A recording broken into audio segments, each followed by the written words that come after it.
The clock on Jackson Morrison's nightstand read 5:47 a.m.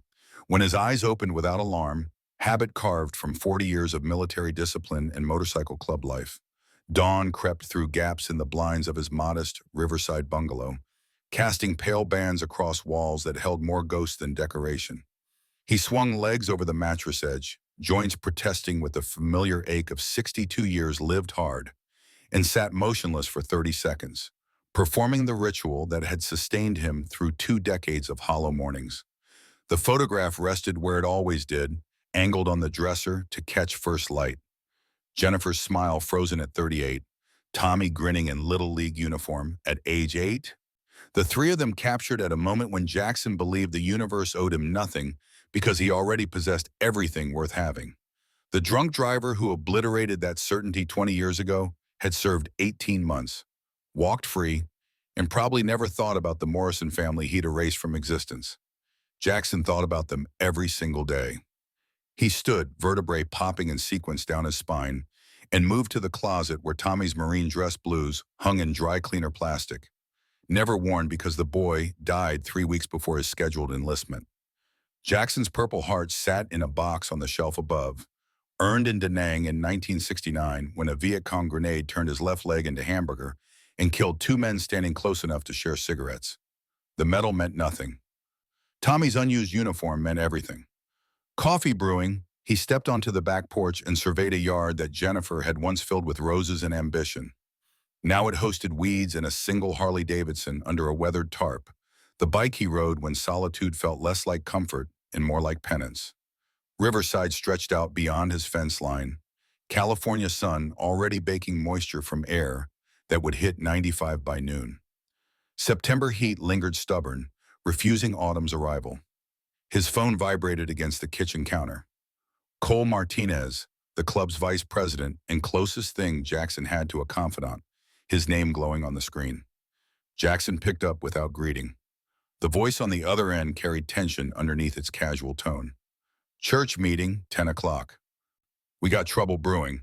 Castellano, among other things. You should see what Razor pulled from his contacts downtown. Jackson checked his watch, calculated time needed for shower, breakfast, the 30-minute ride to the clubhouse. I'll be there at 9:30. Coffee ready? Rose is bringing a whole setup. Says we'll need it. The line went dead. Jackson set the phone down and stared at his reflection in the microwave's black screen, seeing a man whose beard had gone more gray than brown, whose face carried lines that mapped every regret and rage he'd swallowed rather than expressed. 62 years old. How much time left? And for what purpose? He dressed in jeans worn soft from 1,000 rides, boots that had kicked indoors and walked through blood, a black t-shirt that stretched across to the chest, still broad despite age's erosion. The leather cut went on last, Hell's Angels Riverside chapter patches declaring allegiance to the only family he had left. Death head grinning on his back, wings spread wide, colors that men respected or feared depending on which side of civilization's arbitrary line they occupied. The ride to the clubhouse stripped away the morning's melancholy, with wind and engine roar, Harley growling beneath him like a loyal beast that had carried him through 4 decades of chaos. Riverside streets passed in familiar sequence, neighborhoods transitioning from working-class comfort to industrial neglect to the commercial strip where the Angels had claimed territory since 1980. The clubhouse sat on a corner lot, single-story brick building that had survived 3 ownership disputes, 2 city council attempts at rezoning, and 1 arson attempt by rivals who learned quickly that Hell's Angels didn't forgive or forget. Jackson pulled into the lot at 9:28, finding 5 bikes already parked in formation. Inside, the scent of fresh coffee fought losing battle against decades of cigarette smoke, beer, and leather. The main room held a bar, pool table, walls plastered with photographs of members living and dead, runs completed, battles won. 12 men waited in the chapel, the private room where club business got conducted behind a door that locked and a code that demanded absolute honesty among brothers. Cole stood when Jackson entered, 38 years old and carrying himself with the controlled intensity of someone who'd seen combat and couldn't quite shake its rhythms. Iraq War veteran, Army Ranger, Dishonorably discharged after beating a superior officer who'd covered up friendly fire deaths to protect his career. The Angels had given Cole purpose when civilian life offered only rage and dead ends.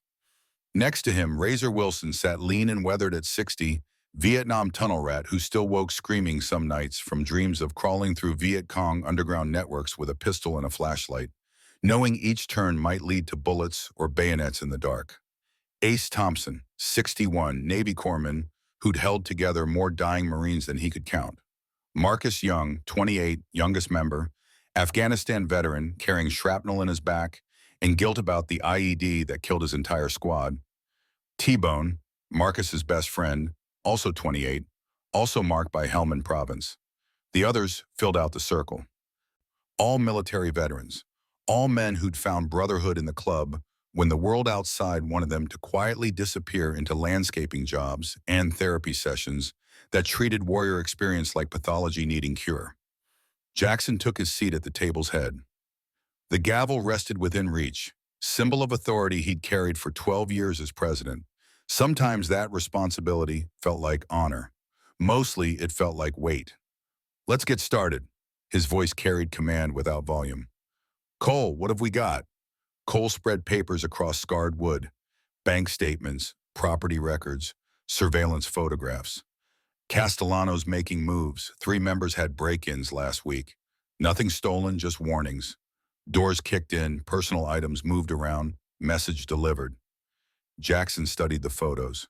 Victor Castellano, 46 years old, CEO of Castellano Development Group, standing in tailored suits at ribbon cuttings and charity galas, the picture of legitimate success. But Jackson remembered Victor Castle, 26 years old, Marine Corps sergeant awaiting court-martial for embezzling unit funds and cowardice under fire during a Beirut deployment. Jackson had testified at that trial, told the truth about how Castle had stolen money meant for equipment and then frozen during combat, leaving other men to cover his position while he cowered behind a wall. Dishonorable discharge, 2 years at Leavenworth, a permanent stain that Victor had spent 2 decades trying to erase through wealth and reinvention. How much is he offering now? Jackson kept his tone neutral. $3 million for the property. Up from 2.5 last month. Razor leaned forward, scar tissue from an old knife fight pulling his mouth into permanent half-snarl. We keep saying no, he keeps escalating. Man doesn't understand the concept. Jackson tapped the photograph. He understands. He just doesn't care. This is personal for him, not business. Because you testified? T-Bone asked. Because his father killed himself on this land. Jackson let that settle. Victor's old man was Vietnam vet, did 3 tours, came home with PTSD before anyone called it that. Couldn't hold a job, couldn't hold his family together, couldn't hold on to sanity. Put a pistol in his mouth right where our back lot sits now, 1975. Victor was 18, found the body. Silence held the room. Every man present understood how war broke people. How the dead sometimes stayed more alive than the living. Cole's jaw worked.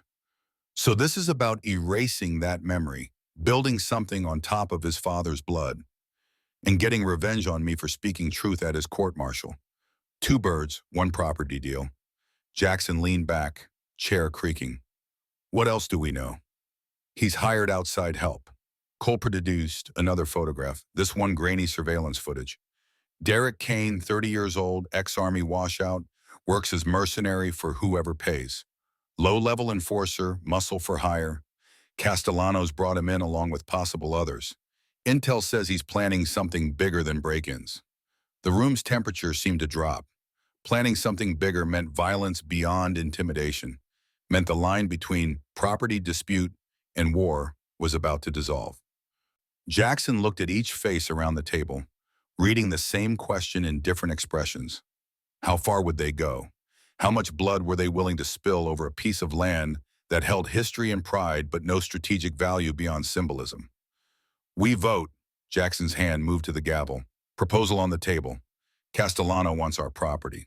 We can sell, take the money, relocate, avoid whatever he's planning.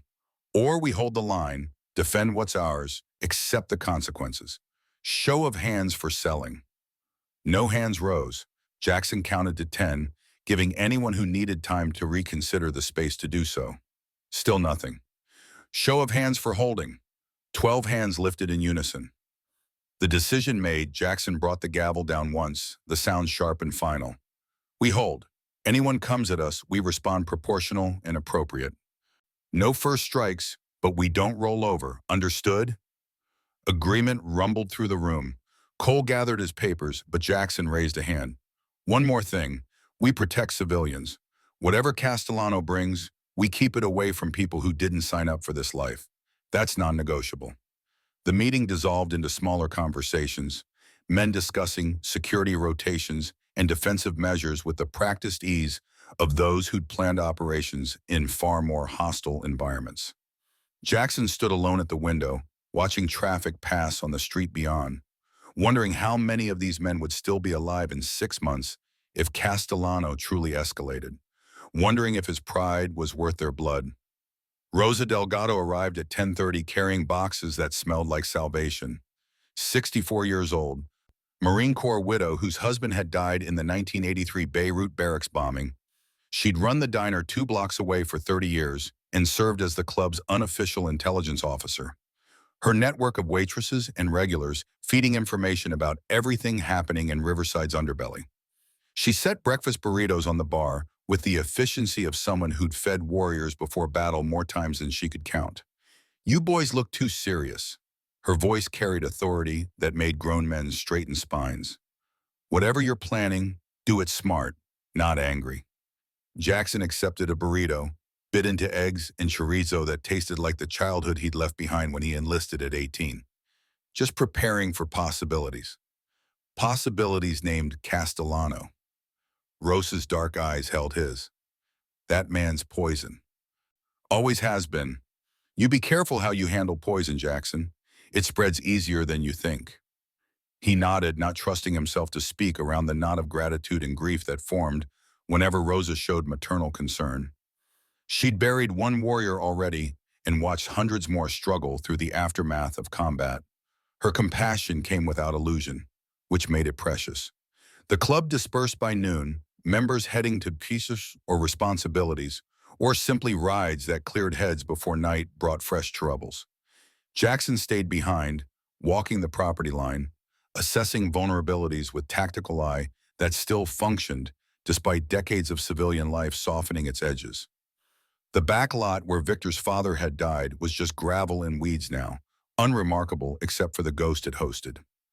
Jackson wondered if Victor saw his father's face in nightmares the way Jackson saw Tommy's, if the man's wealth and success had bought him any peace or just better decorated isolation. His phone rang at 2:15. Cole again, voice tight. You need to see something. Oakmont Park, West Side, bring whoever's close. What happened?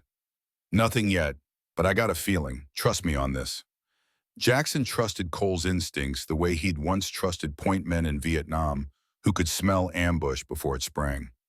He made calls, pulled together Marcus and T-Bone, who'd been installing security cameras at the clubhouse.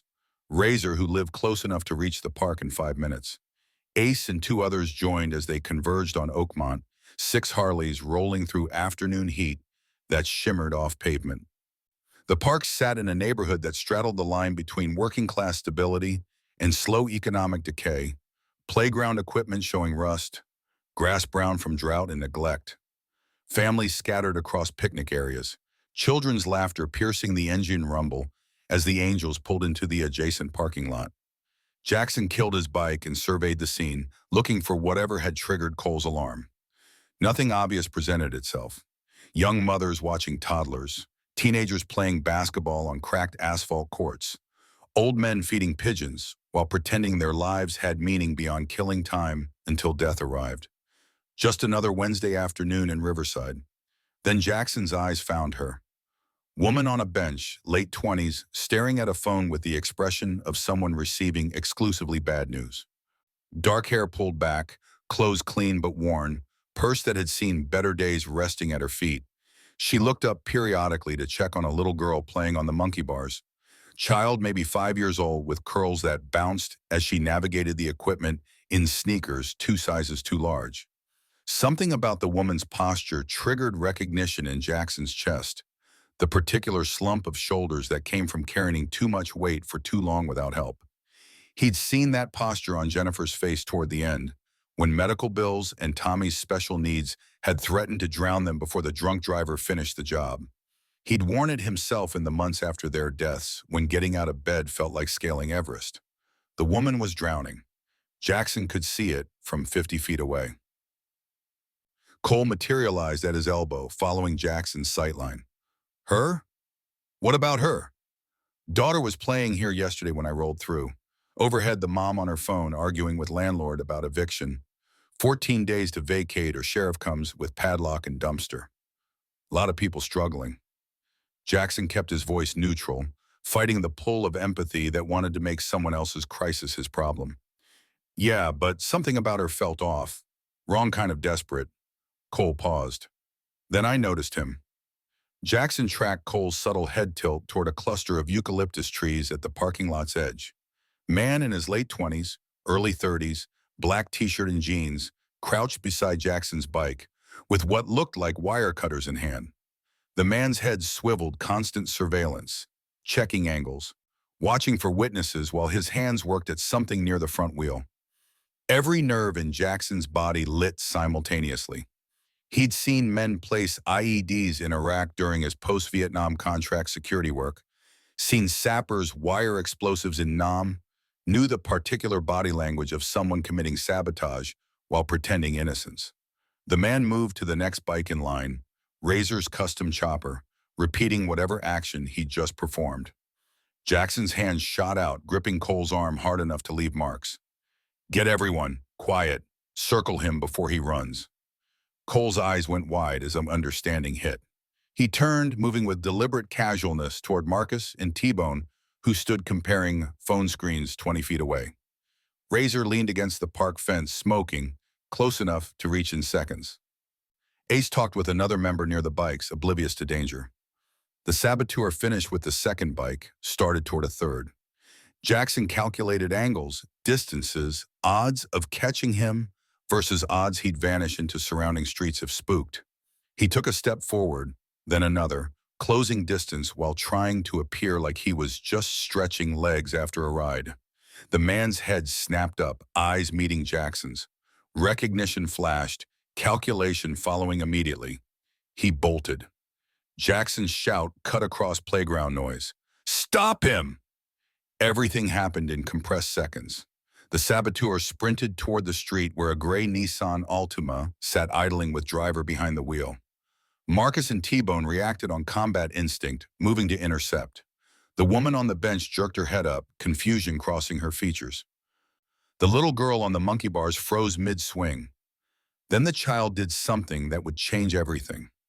She jumped down from the bars and ran, not away from the chaos, but directly toward it, towards 6 large men in leather cuts, who society had taught her to fear. Her small voice carried across the parking lot with startling clarity. Don't start your bikes! Don't start your bikes! Jackson stopped as if she'd fired a weapon. The child ran straight to him, pointing at the fleeing saboteur, then at the motorcycles. Small face urgent with knowledge that children shouldn't possess. Bad man, he's cutting them! The woman, the mother, sprinted after her daughter, terror painted across features. Maya, get back here! She reached them, grabbing the child's shoulders, words tumbling out in panicked apology. I'm so sorry. I didn't mean... Jackson held up one hand, silencing her, his entire focus on the child. He dropped to one knee, bringing himself to her eye level the way he'd done with Tommy 1,000 times. What did you see, sweetheart? The girl, Maya, pointed again. That man. He was doing bad things to your motorcycles, cutting them with a tool. Mama always says to tell the truth about bad things. Jackson's blood temperature dropped 20 degrees. He looked up at Cole, who'd already moved to the bikes, kneeling beside the first one, Jackson's Harley. Cole's face went pale. Brake lines, cut clean through, 2, maybe 3 bikes. Cole's voice carried professional assessment, stripped of emotion. Highway speed, these would have failed completely. Multiple crashes, multiple deaths. The parking lot tilted. Jackson's hearing narrowed to a tunnel. Heartbeat loud in his ears. Someone had tried to murder them. Would have succeeded if not for a 5-year-old child who'd been brave enough to warn strangers her mother probably taught her to avoid. He forced his attention back to Maya, seeing her properly for the first time. Worn sneakers, too big, clean clothes that had been mended multiple times. Face that radiated intelligence and courage in equal measure. Behind her, the mother stood frozen, one hand over her mouth, the other clutching her daughter like a lifeline. "What's your name?" Jackson kept his voice gentle despite rage building in his chest. "Maya Walsh." Walsh. The name triggered something. "Your father military?" Confusion crossed the mother's face, then understanding. "Yes, Marines. He died in Afghanistan, 2008. Jackson straightened slowly, hand moving to his heart in the gesture that came automatic when meeting Gold Star families. "Semper Fi. Your dad raised you right." The woman's eyes filled with tears she refused to let fall. Jackson saw strength there, pride wrapped in exhaustion, the particular dignity of someone who'd suffered loss and kept moving because stopping meant surrendering. Cole appeared at Jackson's shoulder. Derek Kane made it to the Altima, plates traced to rental company. Long gone by now. Derek Kane, Jackson tasted the name. Castellano's mercenary. Looks that way, which means this wasn't random vandalism. This was a hit. Jackson turned back to the woman, Emma, though he didn't know her name yet. "Ma'am, I need you to understand something. The man your daughter saw, he was hired to kill us. Would have succeeded if she hadn't spoken up. That makes her the bravest person in this park." Maya looked up at him with eyes too old for her face. "Are you going to be okay?" The question hit Jackson like shrapnel. How many years since someone had asked if he'd be okay? How long since anyone cared about the answer? "Yes, little one. Because of you, we're all going to be fine." Razor joined them, jaw tight with the controlled fury of someone calculating revenge. "We calling Sullivan?" "Yeah, get him here." Jackson focused on Emma again. "Riverside PD will want statements from both of you. Detective Sullivan's good people, ex-military. He'll keep this professional." Emma nodded, but Jackson saw the tremor in her hands. This woman lived on the edge already, and now he dragged her into something that could tip her over into free fall. Cole leaned close, voice low. "The guy who did this saw them. He knows there were witnesses." "I know." Jackson's mind raced through implications. Castellano wouldn't leave loose ends. Anyone who could testify about the sabotage became liability, target, problem to be eliminated. Emma and Maya had just painted marks on their backs by doing the right thing. Emma must have read something in his expression because color drained from her face. "We're in danger?" "Potentially." Jackson wouldn't lie to her. "The man who hired the saboteur, he's got resources and no conscience. Right now, you're witnesses to attempted murder. That makes you complications he might want to remove." "Oh, God." Her hand tightened on Maya's shoulder. I can't, we have nowhere." She stopped, realizing she was revealing vulnerabilities to strangers. But Jackson already understood. 14 days to eviction, no family support based on her isolation. Single mother with a child drowning in a system that punished poverty like moral failure. He made a decision that would alter the trajectory of multiple lives. "You're under our protection now. Hell's Angels don't let civilians get hurt because they helped us. That's the code. I can't accept that. I don't even know you." Emma's pride warred with desperation. "Your father would have done the same. If roles were reversed, if it was his daughter in danger, my brothers would have protected her. That's how this works." Jackson pulled out his phone. "I'm calling Rosa. She runs a diner 2 blocks from here. Best food in Riverside and safe. We'll get statements handled, get you fed, figure out next steps. No arguments." Emma opened her mouth to protest, then looked down at Maya, who was watching the exchange with the grave attention of children who'd learn in young that adult decisions shape their entire world. Whatever Emma saw in her daughter's face made resistance crumble. "Just for a little while," her voice barely carried, "until the police thing is done." "Just for a little while," Jackson echoed, knowing already it was a lie neither of them believed. Sullivan arrived within 20 minutes, 54 years old, and carrying himself with the bearing of someone who'd served in uniform before trading it for a badge. Gulf War veteran, 2 tours. He'd worked with the Angels enough to understand they operated by a code that sometimes aligned with law and sometimes ran parallel to it. He took statements with professional efficiency, photographed the cut break lines, documented everything with the thoroughness of someone building a case he intended to prosecute. When he'd finished with Emma and Maya, Sullivan pulled Jackson aside.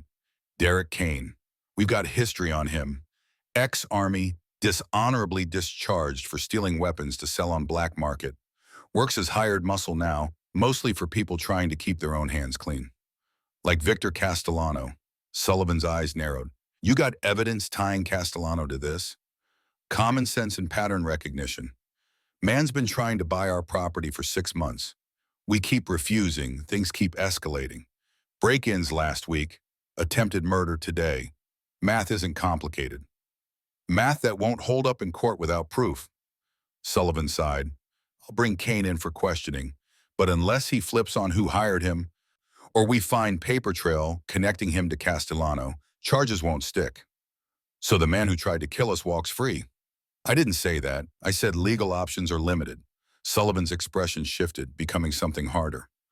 What you do outside legal channels, that's between you and your conscience, long as civilians don't get caught in crossfire.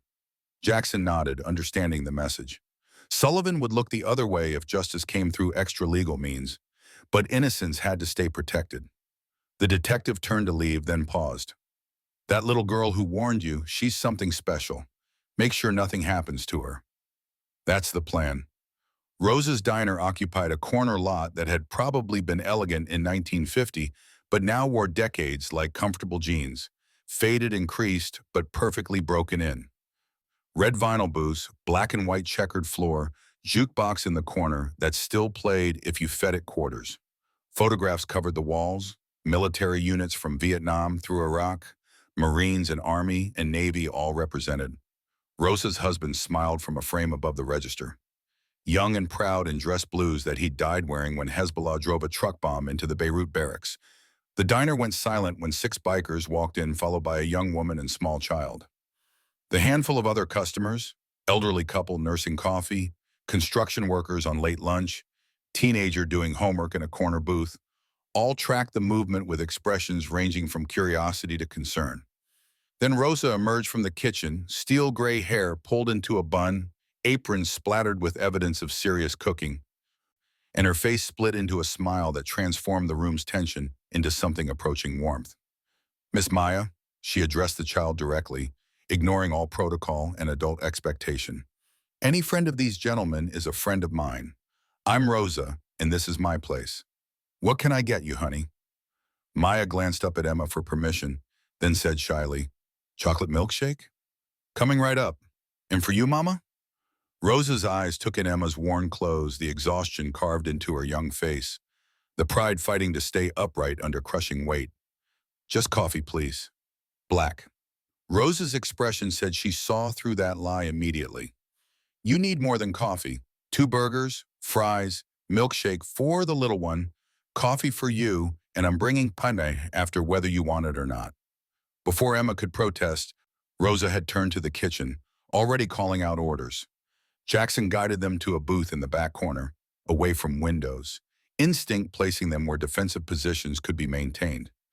Cole took the next booth over with T-Bone, creating perimeter. Marcus and Razor positioned themselves near the entrance. To casual observer, it might have looked random.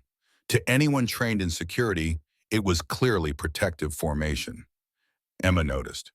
Is all this really necessary? Until we know Castellano's next move, we assume worst case. Jackson slid into the booth across from her.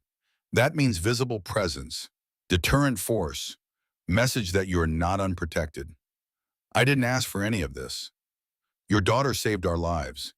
You don't get to choose consequences of doing right thing. Jackson studied her face, noting intelligence behind the exhaustion. What's your name? Emma Walsh. She wrapped her hands around the coffee cup Rosa had materialized with supernatural speed. And you are? Jackson Morrison. Friends call me Bear. Because you're large and terrifying? A ghost of humor flickered across her features. Because I'm old and grumpy and hibernate when possible. Jackson found himself almost smiling. Maya said her grandfather was Marine. Your father? Staff Sergeant David Walsh, 2nd Battalion, 7th Marines, killed by IED in Helmand Province, 2008. Emma recited the information like reading from a memorial card she'd memorized. I was 21. Maya never met him. Jackson's chest constricted. He pulled out his phone, scrolled through photos he kept for moments like this, found the one he needed. A group of Marines standing at a memorial service, helmets on rifles, boots arranged in precise formation. Afghanistan, 2008. He'd been there as civilian contractor, providing security for convoys. The memorial had been for multiple casualties from a single week of fighting. 2nd Battalion, 7th Marines. I attended this memorial. Jackson turned the phone so Emma could see. Might have been for your father. I don't remember all the names, but I remember honoring good men. Emma's hand trembled as she looked at the photo. Tears gathered but didn't fall. He never talked much about his deployments, just said he was doing something that mattered. He was, and he raised his daughter right, based on what Maya did today. Jackson pocketed the phone. What happened to your husband? Emma's expression hardened. Ex-husband, Kevin, disappeared 18 months ago, took our savings, left me with debt in my name and a daughter to raise alone. Haven't heard from him since. You tried to find him? For about 6 months. Then I realized I was better off with him gone. Bitterness leaked through professional composure. Some men aren't worth the energy it takes to hate them. Jackson understood that sentiment more intimately than he'd ever admit. The drunk driver who'd killed Jennifer and Tommy had served 18 months, walked free, and Jackson had spent years debating whether hunting the man down would bring peace or just add more bodies to the count. He'd chosen to let the law handle it, mostly because Jennifer's voice in his head insisted vengeance wouldn't resurrect the dead. Rosa arrived with plates piled high, burgers that looked obscene in their perfection, fries golden and crispy, Maya's milkshake tall enough to drown in. The child's eyes went wide. Can I really eat all this? She whispered to Emma. Every bite. Rosa settled a hand on Maya's shoulder. Growing girl needs her strength, especially brave girls who save people.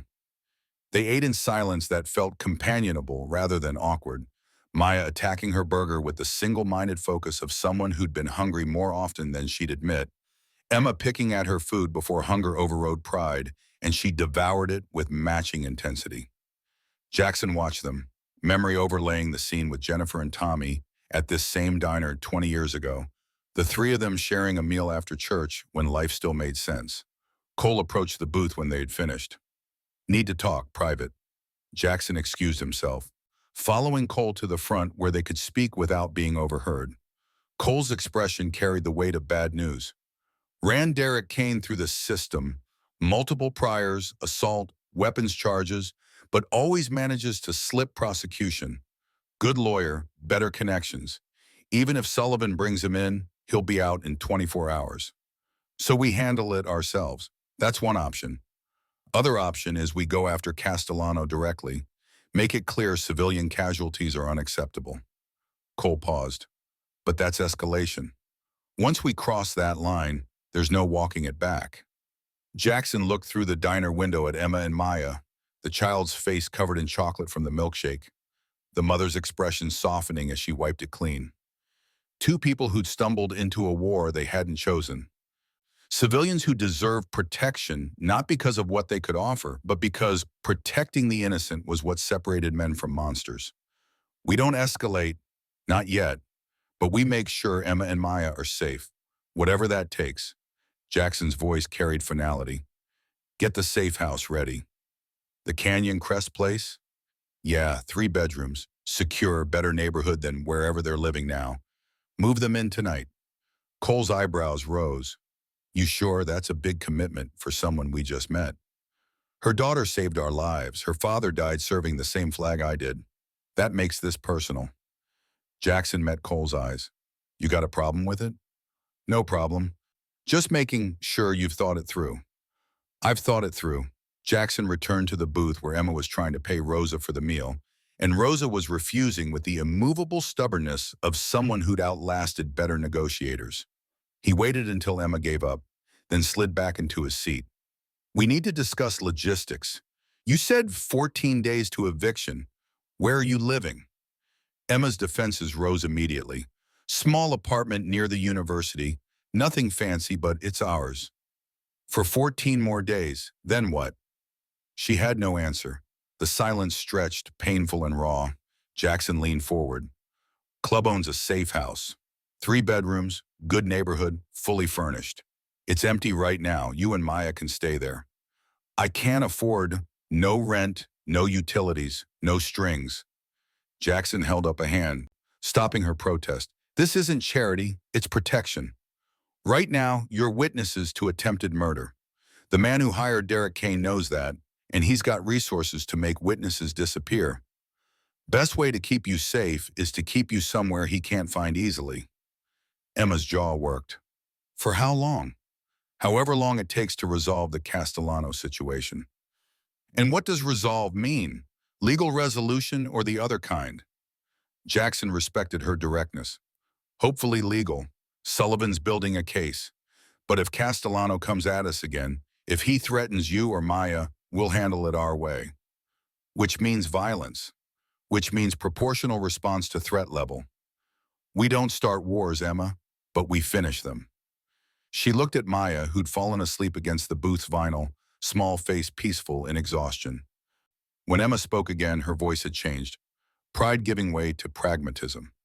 What do you want in return? Nothing. Nobody does something for nothing. Jackson understood her suspicion. The world had taught her that kindness came with price tags, that help always demanded repayment. He pulled out his wallet, extracted a worn photograph he kept behind his driver's license. Jennifer and Tommy, the same picture from his bedroom dresser, captured at a moment of pure happiness. My wife and son, killed by drunk driver 20 years ago. Tommy was 8. Jackson set the photograph on the table between them. I wasn't there when it happened. Was on a club run, thought I had all the time in the world to be a father. I was wrong. Emma's expression softened. I'm sorry. I see Maya and I see my son. Same age, same courage, same innocence that deserves protecting. Jackson picked up the photograph, returned it to his wallet. You want to know what I want in return? I want to not fail another child. That's all. Understanding passed between them, recognition that they'd both suffered losses that carved permanent holes in their lives, that they both understood grief's particular weight. Emma nodded once. Okay, we'll stay in the safe house. But I pay my way somehow. I'm a graphic designer. I can do work for the club, design flyers or websites, or whatever you need. I won't be a charity case. Deal. Jackson extended his hand. They shook, her grip firm despite her hands being half the size of his. Rosa materialized with pie, 3 slices of apple that smelled like every good memory Jackson had of home. On the house. And Emma, you need anything? You call me. Day or night, that's not negotiable. The transition happened quickly after that. Cole and Marcus went to Emma's apartment, helped her pack essentials, while she woke Maya gently and explained they were going on an adventure. The child accepted this with the adaptability of someone who'd learned young that stability was illusion. Jackson led the convoy to Canyon Crest, Emma's beat-up Honda Civic bracketed by motorcycles, escort duty that announced to anyone watching that she was under protection. The safe house sat on a tree-lined street where lawns stayed green and houses wore fresh paint, middle-class stability that Emma probably hadn't experienced since her father was alive, and military housing provided baseline security. Jackson watched her face as they pulled into the driveway, seeing disbelief war with hope. Inside, the house offered everything Emma's apartment likely didn't. Real furniture, not second-hand items held together with hope and duct tape. Kitchen with actual counter space. Bedrooms with doors that locked. Backyard with an oak tree that begged for a swing. Maya discovered the backyard immediately, running to the tree with squeals of delight. Mama, can we plant flowers? We'll see, baby. Emma's voice carried the careful neutrality of someone afraid to commit to anything permanent. Jackson showed her the master bedroom, bathroom stocked with supplies Rosa had dropped off earlier, closets empty and waiting. This is yours. Maya can have either of the other rooms. We'll have someone here rotating watches, guest room or living room couch. You won't be alone. Who? Tonight, Razor's taking first watch. Tomorrow, probably Marcus or T-Bone. We'll rotate so you get familiar with everyone, but there'll always be someone here until the threat is neutralized. Emma sank onto the bed, hands gripping the comforter like it might dissolve. This is too much. This is keeping you alive. Jackson moved to the window, checking sight lines out of habit. Get settled. Rest if you can. Tomorrow we figure out next steps. He left her there, finding Razor already positioned in the guest room with a clear view of the front door and street beyond. Former tunnel rat, Razor had instincts that made him perfect for close protection work. She's fragile. Razor's assessment carried no judgment. But there's steel underneath. She'll hold. She's a Marine's daughter. Steel's in the DNA. Jackson clapped his shoulder. Anyone comes at this house, you call me first, shoot second, ask questions, never. Roger that. The ride back to the clubhouse took Jackson through darkening streets, Riverside transforming from day commerce to night economy, bars opening, neon flickering to life, people emerging who preferred shadows to sunlight. His phone rang as he pulled into the lot. Unknown number. He answered anyway. Morrison? The voice on the other end carried the particular smoothness of someone who'd learned to disguise threat in politeness. This is Victor Castellano. Jackson's hand tightened on the phone. You got balls calling me directly. I got balls putting $2 million on the table for property. That's not worth half that. But you keep refusing. Why? Because it's not for sale. Not to you, not to anyone. Everything's for sale, Jackson. It's just a matter of price. Castellano's tone shifted, losing pretense. That little incident at Oakmont Park today, that was unfortunate. Miscommunication with an employee who took initiative without authorization. You're admitting you hired Derek Kane? I'm saying if someone matching that description was anywhere near your motorcycles, it was without my knowledge or approval. But the fact remains there were witnesses, civilian witnesses, woman and a child, I'm told. Ice spread through Jackson's veins. You threatening them? I'm observing that civilians sometimes get hurt when they involve themselves in matters beyond their understanding. Tragic, really. Preventable if the adults in the room made smarter choices. Like selling you property. Like accepting generous offer that would solve everyone's problems. $3 million, Jackson. You buy new clubhouse, I develop the land, everyone wins. And those civilian witnesses, they stop being relevant to anyone's interests. Jackson's vision narrowed to a red point. You touch that woman or her daughter, and there won't be enough money in California to save you from what comes next. Threats, how predictable. Castellano's laugh carried genuine amusement. You're old, Jackson. You and your brothers, you're dinosaurs playing at being relevant. This city's moving forward. You can move with it or get buried under it. Choice is yours. The line went dead. Jackson sat on his bike in the parking lot, engine cooling with metal ticks, rage burning through his chest like napalm. Castellano had just declared war, not with soldiers or weapons, but with the cruelest tactic possible, targeting innocents to create leverage. Jackson's phone buzzed. Text from Emma. We're settled in. Thank you doesn't seem like enough, but thank you. He typed back. Keep the doors locked. Razor's there if you need anything. Sleep if you can. Her response came quickly. You think he'll come after us? Jackson debated lying, decided Emma deserved truth. I think he's going to try, but he'll have to go through all of us first, and we don't lose. 3 dots appeared, disappeared, appeared again. Finally. Maya asked if you were her guardian angel. I didn't know how to answer. Jackson stared at the message, emotion clawing at his throat. When had anyone last called him angelic? When had his presence brought comfort instead of fear? Tell her I'm just a tough, old Marine who keeps his promises, and I promise to keep her safe. She'll like that answer. Good night, Jackson. Good night, Emma. He sat in the darkness for another 10 minutes, processing the day's violent pivot from routine mourning to life and death stakes. 24 hours ago, his biggest concern had been making it to 63 without his body completely betraying him. Now he was responsible for protecting a woman and child from a man with unlimited resources and no conscience. But as Jackson finally started his bike and headed home through streets that held 40 years of memories, both beautiful and terrible, He realized something that made the weight feel less crushing. For the first time since Tommy's death, he had a purpose beyond just existing. He had someone to protect, someone whose life held value and potential in all the promise that had been stolen from his son. Maya Walsh had saved his life today, not from death, but from the slow suicide of purposeless survival.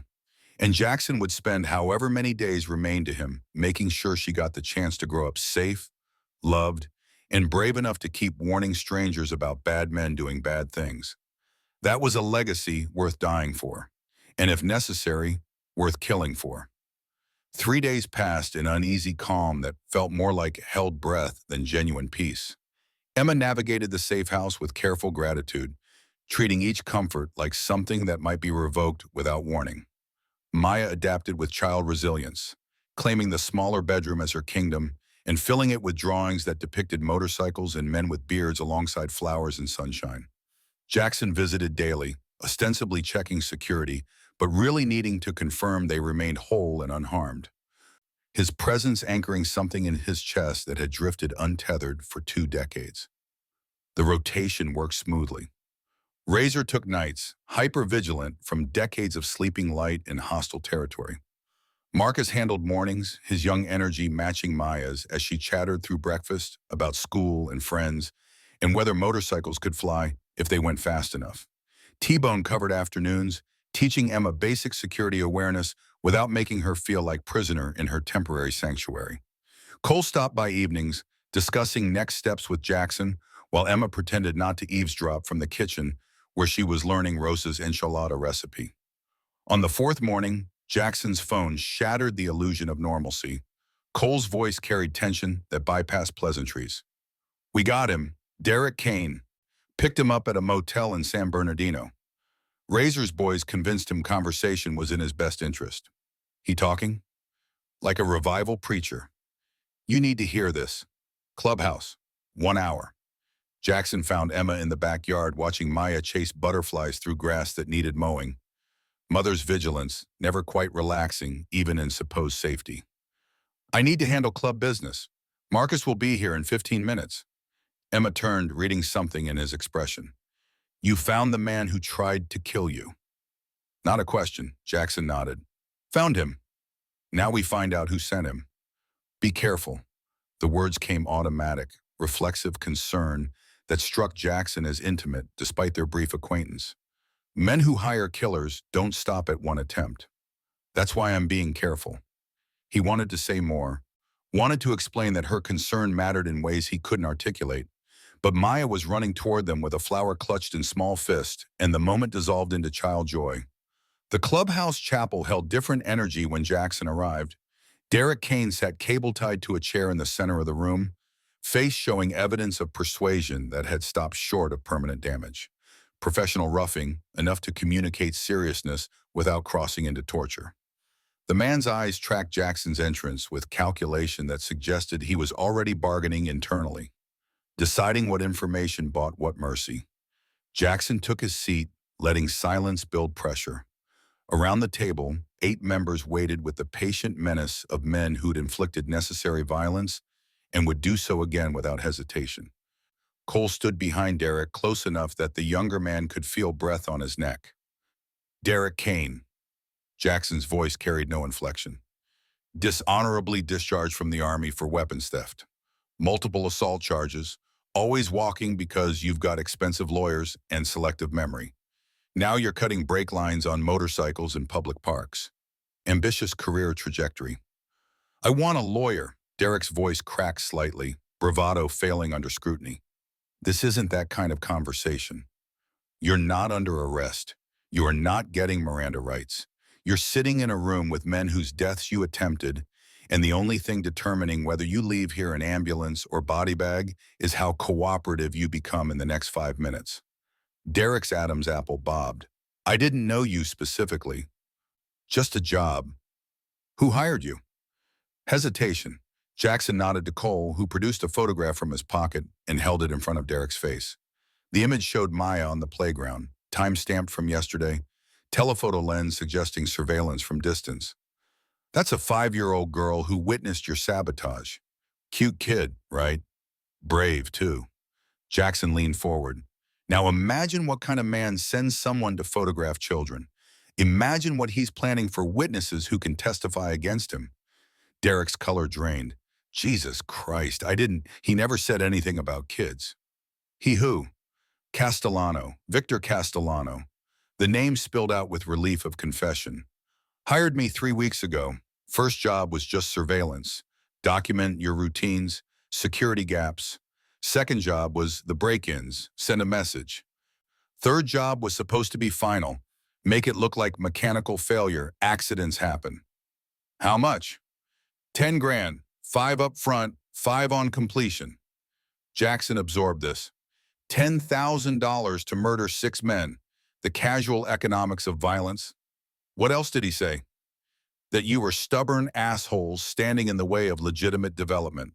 That once you were gone, he could acquire the property through probate or foreclosure or whatever legal mechanism applied. Clean. No direct connection to him. Derek's words accelerated, desperate to prove cooperation. He mentioned witnesses after I called him from the park, said they complicated things, but he'd handle it. I didn't ask what that meant. But you can guess. Silence confirmed understanding.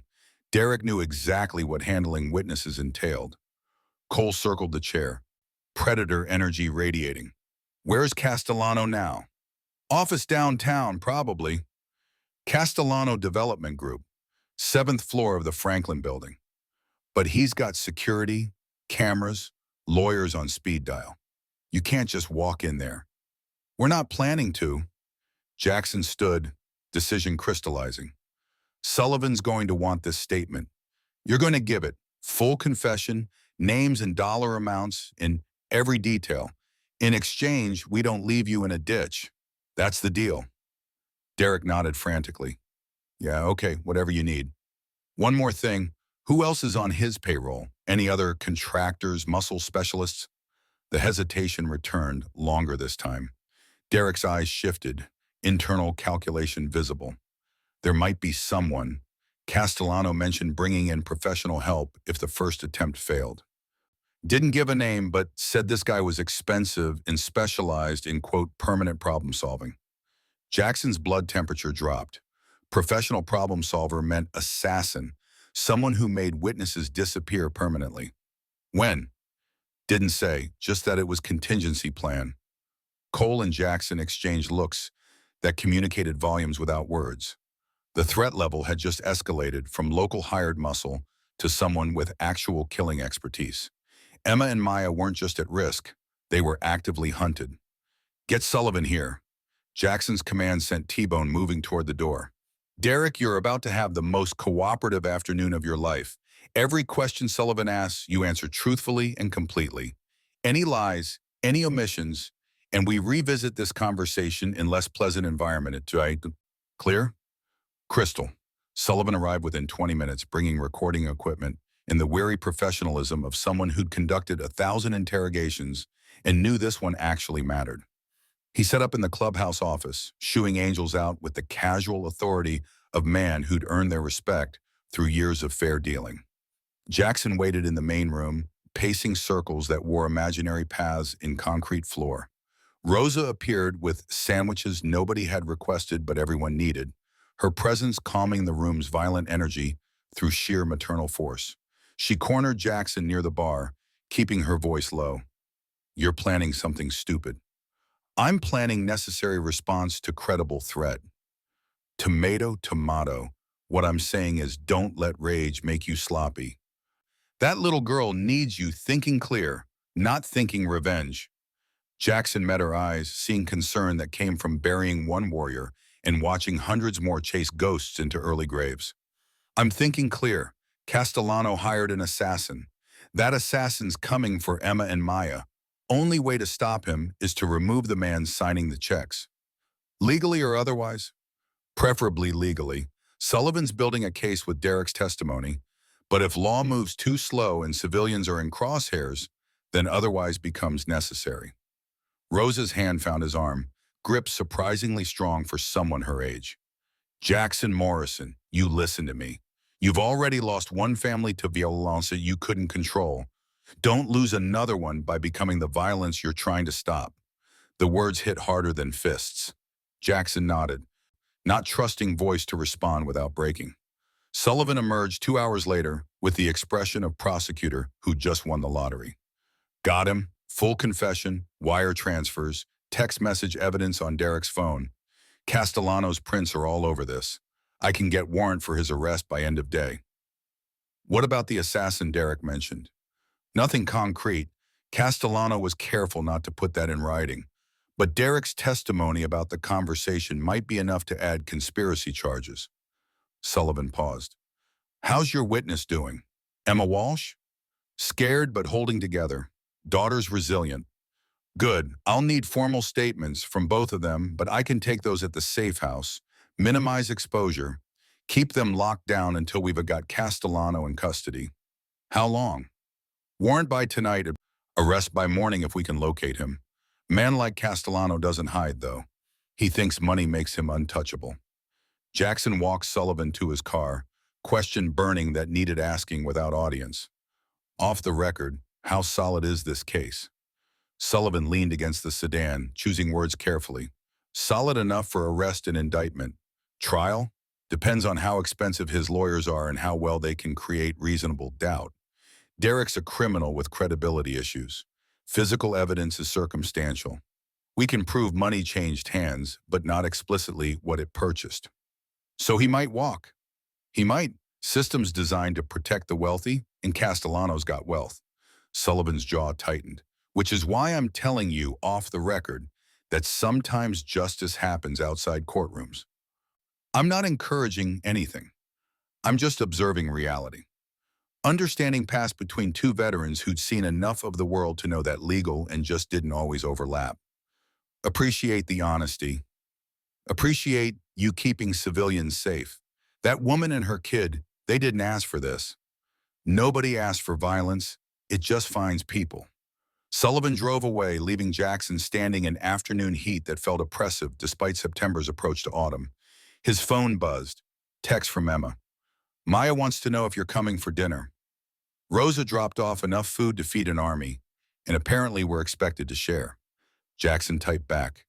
Be there at 6. Tell Maya to save me dessert. The response came with a smiley face emoji that seemed absurdly out of place given the circumstances, but somehow made Jackson's chest feel lighter. He was walking to his bike when another vehicle pulled into the lot. This one unfamiliar.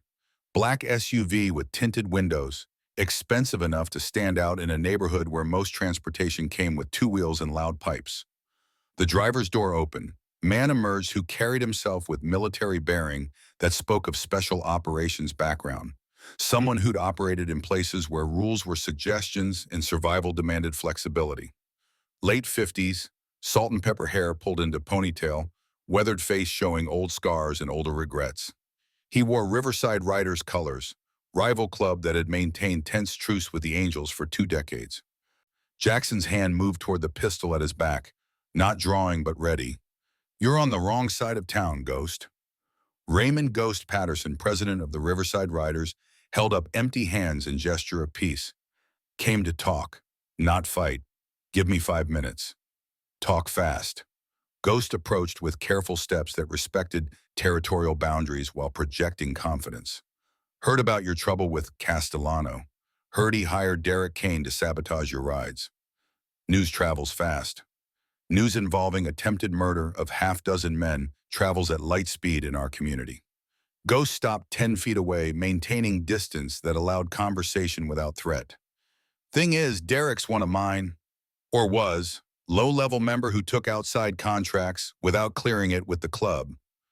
That's violation of protocol. So you're here to apologize. I'm here to tell you Castellano's using my club for his personal vendetta without my knowledge or approval. That pisses me off. Ghost's expression hardened. Man's cancer. Dishonorably discharged Marine who spent 30 years pretending he's a legitimate businessman. Now he's getting people killed over real estate dispute. Jackson studied the other president, reading sincerity beneath the careful diplomacy. Ghost had served in Vietnam, Khe Sanh specifically, one of the war's bloodiest sieges. He'd earned his nickname by surviving wounds that killed men on either side of him, appearing like Ghost in Aftermath when medics had already written him off. Why tell me this? Because 20 years ago, you testified at Victor Castle's court-martial, told truth about how he stole from his own unit and froze during combat. That testimony cost you, made enemies, but you did it anyway because it was right. Ghost's voice carried respect that transcended club rivalry. I was there, different unit, but I watched that trial, watched you choose honor over convenience. That meant something then, means something now. Jackson felt memory stirring. The court-martial had been ugly. Victor's lawyers trying to paint Jackson as jealous subordinate with axe to grind, Jennifer sitting in gallery with Tommy, while military justice ground through its process. The verdict had been guilty, discharge dishonorable, but Jackson had lost contracts and opportunities for months afterward as Victor's connections exacted subtle revenge. What's your point? My point is Castellano's not just targeting you over property. This is personal revenge for old humiliation. He wants to destroy you the way that discharge destroyed his military career. Ghost paused. And my point is, I'm pulling my club out of any involvement. Derek's expelled. Any other riders he's talked to, they're getting same message. We're not participating in rich man's vendetta. Appreciate that, but doesn't solve my immediate problem. Castellano's still out there, still hiring killers. Which brings me to second reason for this visit. Ghost's demeanor shifted, becoming something harder. Heard he might be bringing in specialist, professional. Where'd you hear that? Got contacts in certain communities. Private military contractors, former agency guys, people who do wet work for money. Word is Castellano reached out to someone with serious reputation, Chinese-American, goes by Wraith, ex-CIA, specializes in making problems disappear permanently. Jackson's stomach nodded. CIA-trained assassin meant someone with skills and resources that made Derek Kane look like amateur hour. When? Don't know, but if Wraith's involved, you probably got maybe a week before he moves. Man's patient, studies targets, waits for perfect opportunity, then strikes without warning. Why are you telling me this? Ghost met his eyes, veteran to veteran, man who understood that some bonds transcended colors and rivalry. Because I was at Khe Sanh in '68, watched Marines die protecting Vietnamese kids from NVA shelling. That meant something. Meant we weren't just killers, we were protectors. Castellano's targeting a woman and 5-year-old child to get leverage on you. That shit's on everything we fought for. Understanding crystallized. Ghost wasn't just warning about Wraith, he was offering alliance, temporary suspension of rivalry, in service of shared code that said children were off limits regardless of adult conflicts. Jackson extended his hand. Marine to Marine? Ghost gripped it firmly. Semper Fi, brother. They stood in parking lot that had hosted fights and negotiations and tense standoffs between their clubs, now transformed into neutral ground by mutual enemy and shared values. Jackson released Ghost's hand, mind already calculating implications. What are you proposing? Information sharing. My guys hear anything about Wraith's timeline or methods. I pass it along. Your guys spot anything involving my club. You let me know before assuming worst. We don't become friends, but we don't let Castellano play us against each other. And after, once this situation's resolved, we go back to respectful distance and established boundaries. But we remember we're both riding the same road, just on different bikes. Ghost pulled keys from his pocket. One more thing, that little girl who warned you, Maya Walsh, Marine's granddaughter from what I hear. Her grandfather died in Helmand Province, 2008. Ghost's expression softened almost imperceptibly. Then she's got warrior blood. Make sure she grows up safe enough to pass it on. That's the plan. Ghost drove away, leaving Jackson standing amid implications that rewrote the tactical landscape. Rival club declaring neutrality, veteran networks sharing intelligence. Unified front against man who dishonored the Corps and now threatened innocence.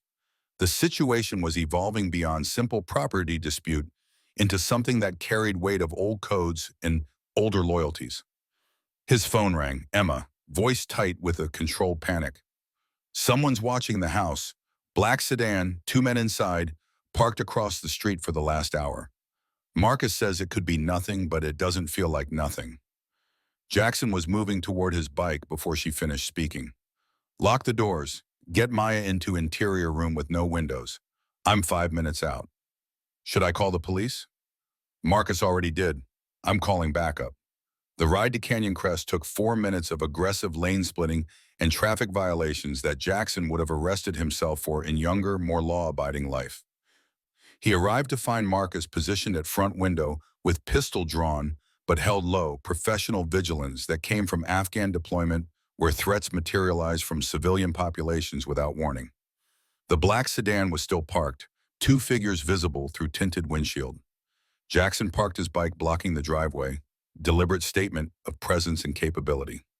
Cole arrived 30 seconds later with T-Bone and Razor, three more bikes forming perimeter that announced protective detail in language anyone watching would understand. Sullivan's unmarked car rolled up moments after, detective reading the situation and positioning himself between Angels and potential threat. The sedan's doors opened. Two men emerged, hands visible, body language suggesting they were expecting confrontation and ready for it. Not assassins, Jackson assessed immediately. Too obvious, too willing to be seen. More likely surveillance, advanced scouts confirming target location before main operation. Sullivan approached them with badge displayed, conversation happening at distance. Jackson couldn't hear but could read in body language. One man producing identification, other reaching for phone. Sullivan's posture shifting from confrontation to professional courtesy. Whatever story they were selling, detective was buying at least provisionally. Sullivan returned to where Jackson waited with barely contained violence. Private investigators.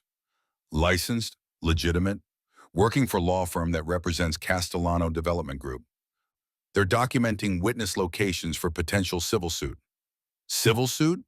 Apparently Castellano's planning to sue Derek Kane for unauthorized use of company resources and for defaming company reputation.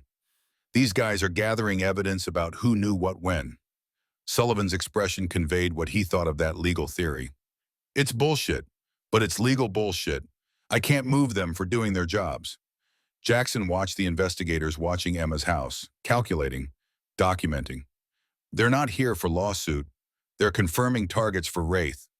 Probably, but I can't arrest people for probably. Sullivan lowered his voice. What I can do is make sure patrol car swings by every hour. And what you can do is exactly what you're doing. Make it clear this house is protected. The investigators returned to their sedan, pulled away with deliberate slowness that suggested message delivered and received. Jackson waited until they disappeared before approaching the front door, where Emma stood with Maya pressed against her legs, both females radiating fear that made his chest ache. They're gone. Just lawyers being lawyers. Emma's eyes called bullshit on that assessment. They know we're here, which means he knows. He's always known. This is him reminding us that he knows, trying to create pressure. Jackson crouched to Maya's level, forcing a smile that probably looked more grimace. Hey, little hero, you okay? Maya nodded, but her small hand clutched his leather cut with grip that suggested otherwise. Are the bad men coming? The question destroyed him. 5 years old and already understanding that bad men existed, that they came for people, that safety was never guaranteed. Tommy had died before learning that lesson. Maya had learned it too young. Not while I'm here, and I'm not going anywhere. Maya's arms wrapped around his neck with trust that felt simultaneously precious and terrifying. Jackson held her, feeling her heartbeat against his chest, small and rapid and alive. Behind her, Emma watched with expression that mixed gratitude and grief in equal measure. That evening unfolded with forced normalcy that felt like performance for Maya's benefit. Rosa's enchiladas heated and served, conversation flowing around topics that avoided danger and death.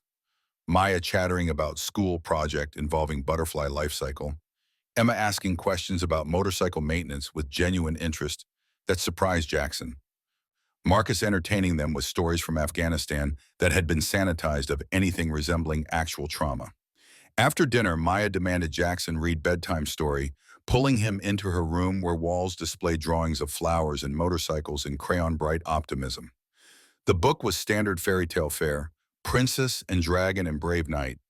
Narrative formula that promised good triumphing over evil through courage and determination. Jackson's voice stumbled over words as he read, realizing that Maya saw him as the brave knight, that she'd cast him in role of protector who could slay any dragon. He couldn't let her down. Couldn't be the adult who promised safety and delivered coffins. Couldn't fail another child. Maya fell asleep mid-story, face peaceful in a way that suggested whatever nightmares might come later. For now, she felt secure. Jackson extracted himself carefully, turned off the light, left door cracked so hallway glow could reach her if she woke frightened. Emma waited in the kitchen, 2 glasses of wine poured despite neither of them being wine people. She loves you. She barely knows me. She knows enough. Knows you showed up when her whole world was scary. Knows you're keeping promises when most adults in her life have broken them. Emma sipped wine without tasting it. Her father, my father, her grandfather, all the men who were supposed to be there, they're gone. You're here. That's everything to a 5-year-old. Jackson accepted the wine, drank to give himself time to process emotions that felt too large for his chest. I had a son, Tommy. He'd be 28 now if the drunk driver hadn't killed him. Every time I look at Maya, I see what I lost. And I know that's not fair to her, making her carry my grief. But I can't help it. Maybe that's exactly why you're perfect for this. You know what it costs when we fail to protect children. You'll move heaven and earth before letting that happen again. They sat in silence that felt comfortable despite circumstances. 2 people who'd both survived losses that should have destroyed them, who'd both kept moving because stopping meant surrendering to grief's gravity. Outside, Marcus's shadow passed the window on patrol rotation. Somewhere in Riverside, Castellano was planning next move. Somewhere closer, possibly already in the city, a professional killer named Wraith was studying patterns and waiting for opportunity. But in this kitchen, for this moment, Emma and Jackson existed in a bubble of temporary peace that felt precious exactly because it was fragile. Emma broke silence first. What happens when this is over? Assuming we survive, assuming Castellano's arrested or dealt with or whatever end this reaches, what happens to us? Jackson hadn't let himself think that far ahead, superstition suggesting that planning for future tempted fate to destroy it. You stay here as long as you need, get stable, find work, build life that doesn't involve being terrified. And you? I keep being old biker who's outlived his purpose until I find new one or die trying. Emma's laugh carried no humor. You're 62, not 90, and you've got more purpose in your pinky than most men find in lifetimes. That little girl in there, she's your purpose. I'm your purpose. Whatever you build after this, we're part of it, if you'll have us. The offer hung between them, not romantic but something deeper. Family by choice rather than blood. Connection forged in crisis, but potentially lasting beyond it. Jackson wanted to accept without reservation. Wanted to promise that, yes, absolutely, they'd be his family and he'd be theirs, and they'd navigate whatever came next together. But promising felt like curse. Every time he'd promised Jennifer he'd come home safe, every time he'd promised Tommy they'd go camping next month, those promises had come back as lies that dead couldn't forgive. Let's survive first, then we'll figure out what comes after. Emma nodded, accepting the limitation without pushing. They finished wine in companionable silence. Then Emma retreated to her bedroom while Jackson took couch despite Marcus's protest that he should head home. Jackson couldn't sleep anyway, mind too active with tactical considerations and emotional complications. He lay staring at ceiling, listening to house sounds that gradually settled into night quiet. Marcus's periodic checks, Emma's door opening then closing as she checked on Maya. Somewhere around 2 a.m., his phone vibrated. Text from Ghost. Wraith confirmed in Riverside, black SUV, Nevada plates, checked into Marriott downtown under alias William Chen. Moves tomorrow, maybe day after. You're running out of time. Jackson typed back. Where's your intel from? Friend who works hotel security. Recognized Chen from old agency photos. Man's got reputation that precedes him. Appreciate the heads up. Semper Fi. Keep that little girl breathing. Jackson forwarded the information to Colin Sullivan, then lay back down with mind calculating options. Wraith would come, that was certain. Question was whether they could flip the script, turn hunted into hunters, use advanced knowledge to set trap instead of waiting for attack. Professional assassins expected fear and disorganization. They didn't expect targets who'd fought wars and understood that best defense was controlled offense. Morning brought decision. Jackson assembled Cole, Marcus, T-Bone, Razor, and Ace in the safe house living room while Emma kept Maya occupied in backyard. He laid out Ghost intelligence, confirmed through Sullivan's contacts that William Chen matched Wraith's known aliases. We've got maybe 36 hours before he moves. That's advantage, small but real. He doesn't know we know he's here, thinks we're sitting ducks waiting to be eliminated. Cole's fingers drummed table. So we hit him first. Take the fight to Marriott, remove threat before he becomes active. Too public. Hotels got cameras, witnesses, security. We'd be trading Wraith for murder charges. Jackson shook his head. Better play is to draw him out, make him come to us on ground we control. Using what for bait? Marcus asked, then realized. Oh, hell no, you're not using Emma and Maya. Not them, me. Jackson had spent hours working through this scenario. Wraith's hired to eliminate witnesses, but his real target is me. Castellano wants revenge, wants to break me before finishing me. So we give him shot. I make myself visible, vulnerable, irresistible target. Wraith takes the bait, moves on me instead of civilians. Razor's scarred face pulled into frown. You're proposing suicide mission. Wraith's professional. You're 62. I'm 62 with 7 men covering angles and Sullivan standing by to document everything. Not suicide, trap. Jackson met each pair of eyes. But I need all of you committed. This works only if coordination's perfect. They spent the next 2 hours planning operation that balanced aggression with caution, creating scenario where Jackson appeared isolated while actually surrounded by protective detail. The location was key, somewhere public enough that Wraith couldn't simply shoot from distance, confined enough that escape routes were limited, familiar enough that angels knew every angle. Rosa's diner emerged as obvious choice. Public space, multiple exits, sight lines that favored defenders over attackers, cameras that would document everything for legal purposes. And Rosa herself, who'd fed warriors before battle for 40 years and wouldn't blink at turning her diner into battlefield if it meant protecting people she claimed as family. Jackson called Rosa, explained in broad strokes what they needed. Her response was immediate. When? Tomorrow evening, 6 p.m., I'll be alone in corner booth, visible from street. Wraith makes his move, you make yourself scarce, we handle it. I'm not going anywhere. Man wants to start trouble in my place. He deals with me first. Rosa's tone brooked no argument. But Jackson, you be smart. Don't let pride make you careless. That child needs you alive more than she needs you brave. Working on both. He hung up and found Emma standing in doorway, having left Maya with Marcus in the backyard. Her expression suggested she'd heard enough to understand the shape of what was coming. You're using yourself as bait. I'm removing threat before it reaches you and Maya. By putting yourself in position to get killed.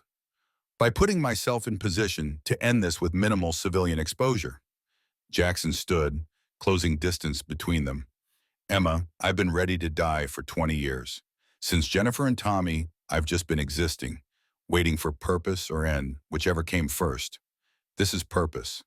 Protecting you and Maya, that's the first thing that's mattered since I buried my family. Emma's eyes glistened, but tears didn't fall. What if your purpose is supposed to be living, not dying? What if Maya needs you to show her that men can stay, that promises get kept, that protection doesn't always end in sacrifice? The words carved into Jackson's chest, revealing truth he'd been avoiding. Maya didn't need martyr, she needed constant presence, reliable figure who showed up day after day until she internalized that safety could be sustained, not just temporarily performed. But Wraith was coming, and unless Jackson acted first, that assassin would target Emma and Maya directly. The mathematics were brutal but clear. I'll be careful, but this ends tomorrow, one way or another. Emma nodded, resignation settling over her features. She stepped forward, rose on toes, pressed lips to Jackson's cheek in gesture that felt simultaneously intimate and platonic, gratitude mixed with grief for outcome not yet determined. Come back. Please. We need you. Jackson couldn't promise. Promising was curse. But he could nod, could let her believe he'd do everything possible to survive, could carry that belief into whatever tomorrow brought. That night, he didn't sleep on couch. Instead, he sat in chair beside Maya's bed, watching her breathe in rhythm that spoke of innocence he'd once known and lost. She stirred around midnight, eyes opening to find him there. Papa Bear? The nickname had emerged organically, child logic deciding that if he was protective and large and slightly grumpy, then obviously he was Bear. Right here, little one. I had a dream the bad men came, but you stopped them. Jackson's throat constricted. That's my job. Stopping bad men. Will you always? The question every child asked, seeking reassurance that couldn't be guaranteed. Jackson had promised Tommy they'd build Treehouse together. Promised they'd go to Disneyland. Promised 1,000 futures that never arrived. He wouldn't lie to Maya. I'll always try, and trying counts for something. Maya seemed to accept this qualified promise. She reached out, small hand finding his large scarred one, holding it with grip that suggested anchor more than comfort. Mama says you lost your little boy. I'm sorry. Grief ambushed Jackson, sudden and complete. He'd talked about Tommy with therapists and brothers and Rosa, always maintaining distance that kept emotion manageable. But Maya's simple sympathy destroyed those defenses. Child empathy piercing where adult analysis couldn't reach. I did, long time ago. He was brave, like you. Do I remind you of him? Every day, but that's good thing. Means part of him's still here, still making difference. Maya absorbed this with seriousness beyond her years. Then I'll be extra brave for him. Jackson lifted her hand, pressed it to his chest where heart hammered against ribs. You're already brave enough. Don't push it, okay? Just be you. That's more than sufficient.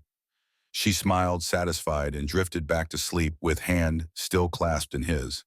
Jackson sat through the night, watching over her, memorizing her face in case tomorrow stole his chance to see it again, storing up this moment of peace before violence inevitably arrived. Dawn found him stiff and sore, but somehow lighter, as if confession to a child had granted absolution that eluded him through decades of adult processing. He extracted his hand gently, left Maya sleeping, found Emma in kitchen making coffee with movements that spoke of similar sleepless night. Today's the day. Not question, statement. Today's the day. Jackson accepted coffee, drank it black and bitter. Sullivan's got surveillance set up. Cole and the boys are positioning now. By 6 p.m., Rose's diner will be fortified better than most embassies. And you'll be sitting there waiting for Assassin to make his move. That's the plan. Emma set down her mug with careful precision. I hate this plan. For the record, I hate everything about it. Noted. Got better option? Run. Take Maya and disappear. Change names, start over, let Castellano and Wraith chase ghosts. For how long? Year? 5 years? Rest of Maya's childhood? Jackson shook his head. She deserves to grow up without constantly looking over shoulder. Only way that happens is if we end threat permanently. Or threat ends you. Then at least it ends, and you did Maya stay safe, which was always the point.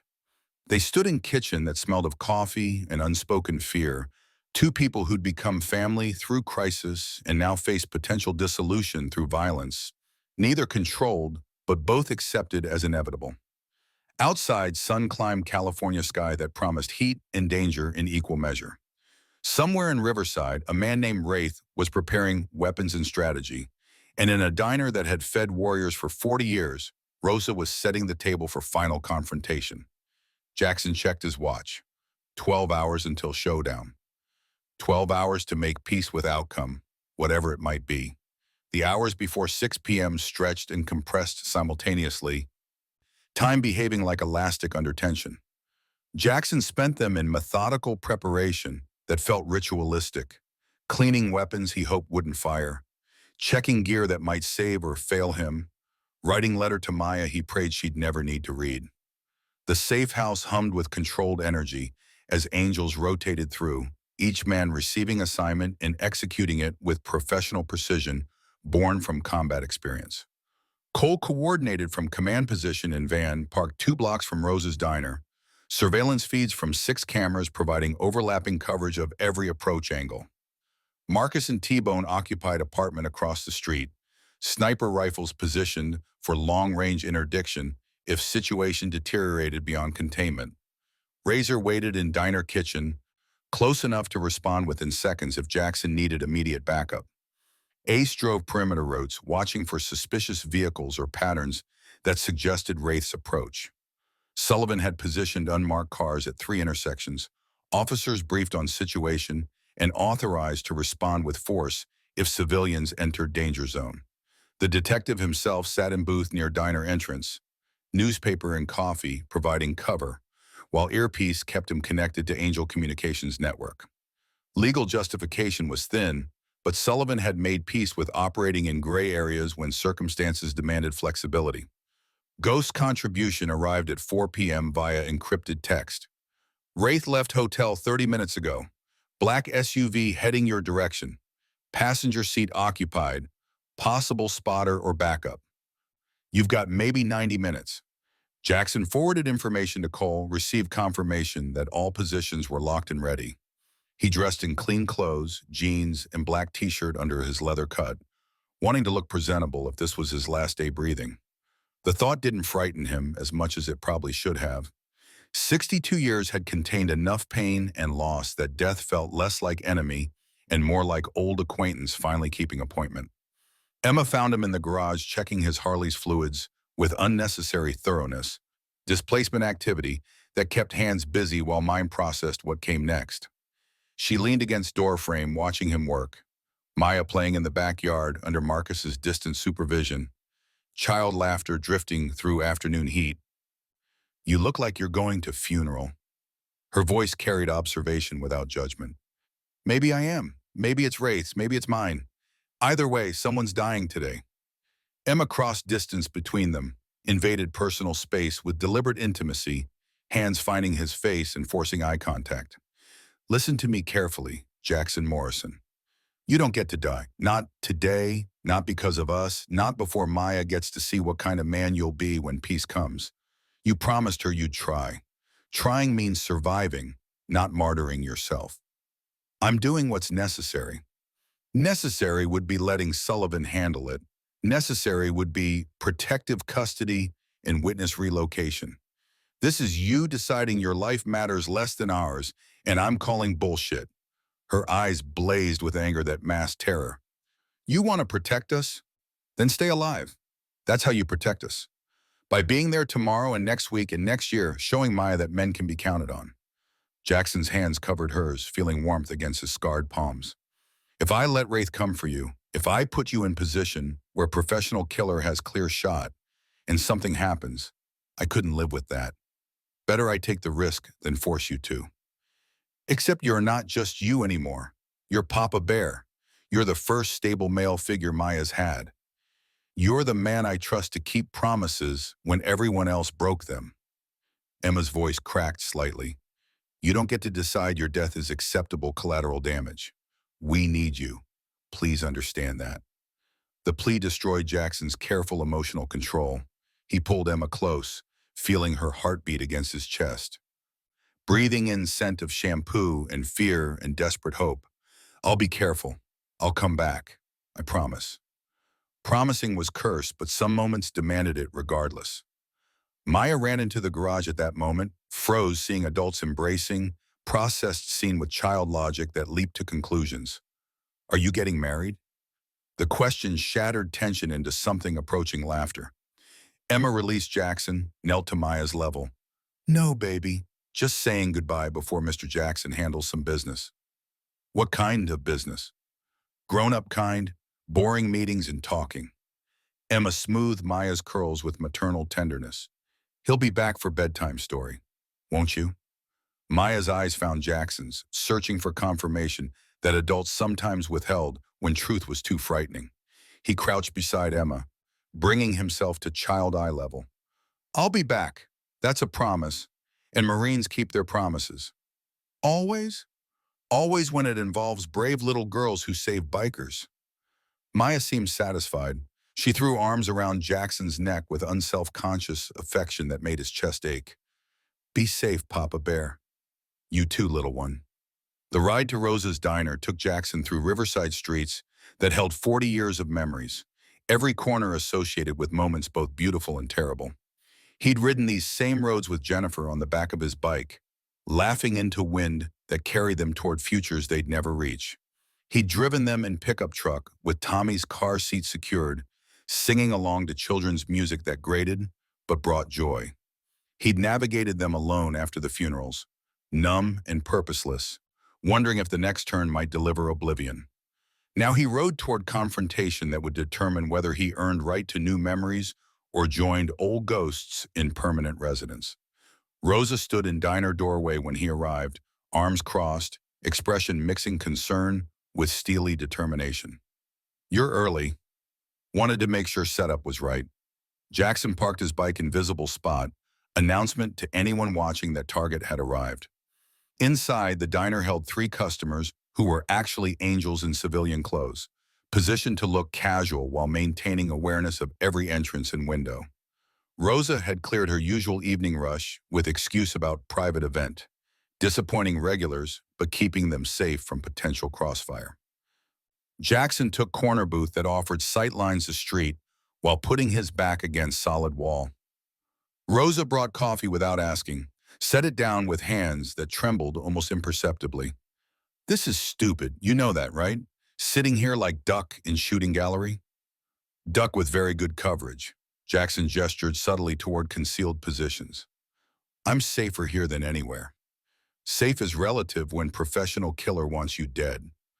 Rosa slid into booth across from him, abandoning pretense of server role. Jackson, you've been running toward death for 20 years. I watched you after Jennifer and Tommy, saw you volunteer for every dangerous run, every conflict situation. Saw you hoping someone would finally give you excuse to stop existing. Is that what this is? Yeah, permission to quit?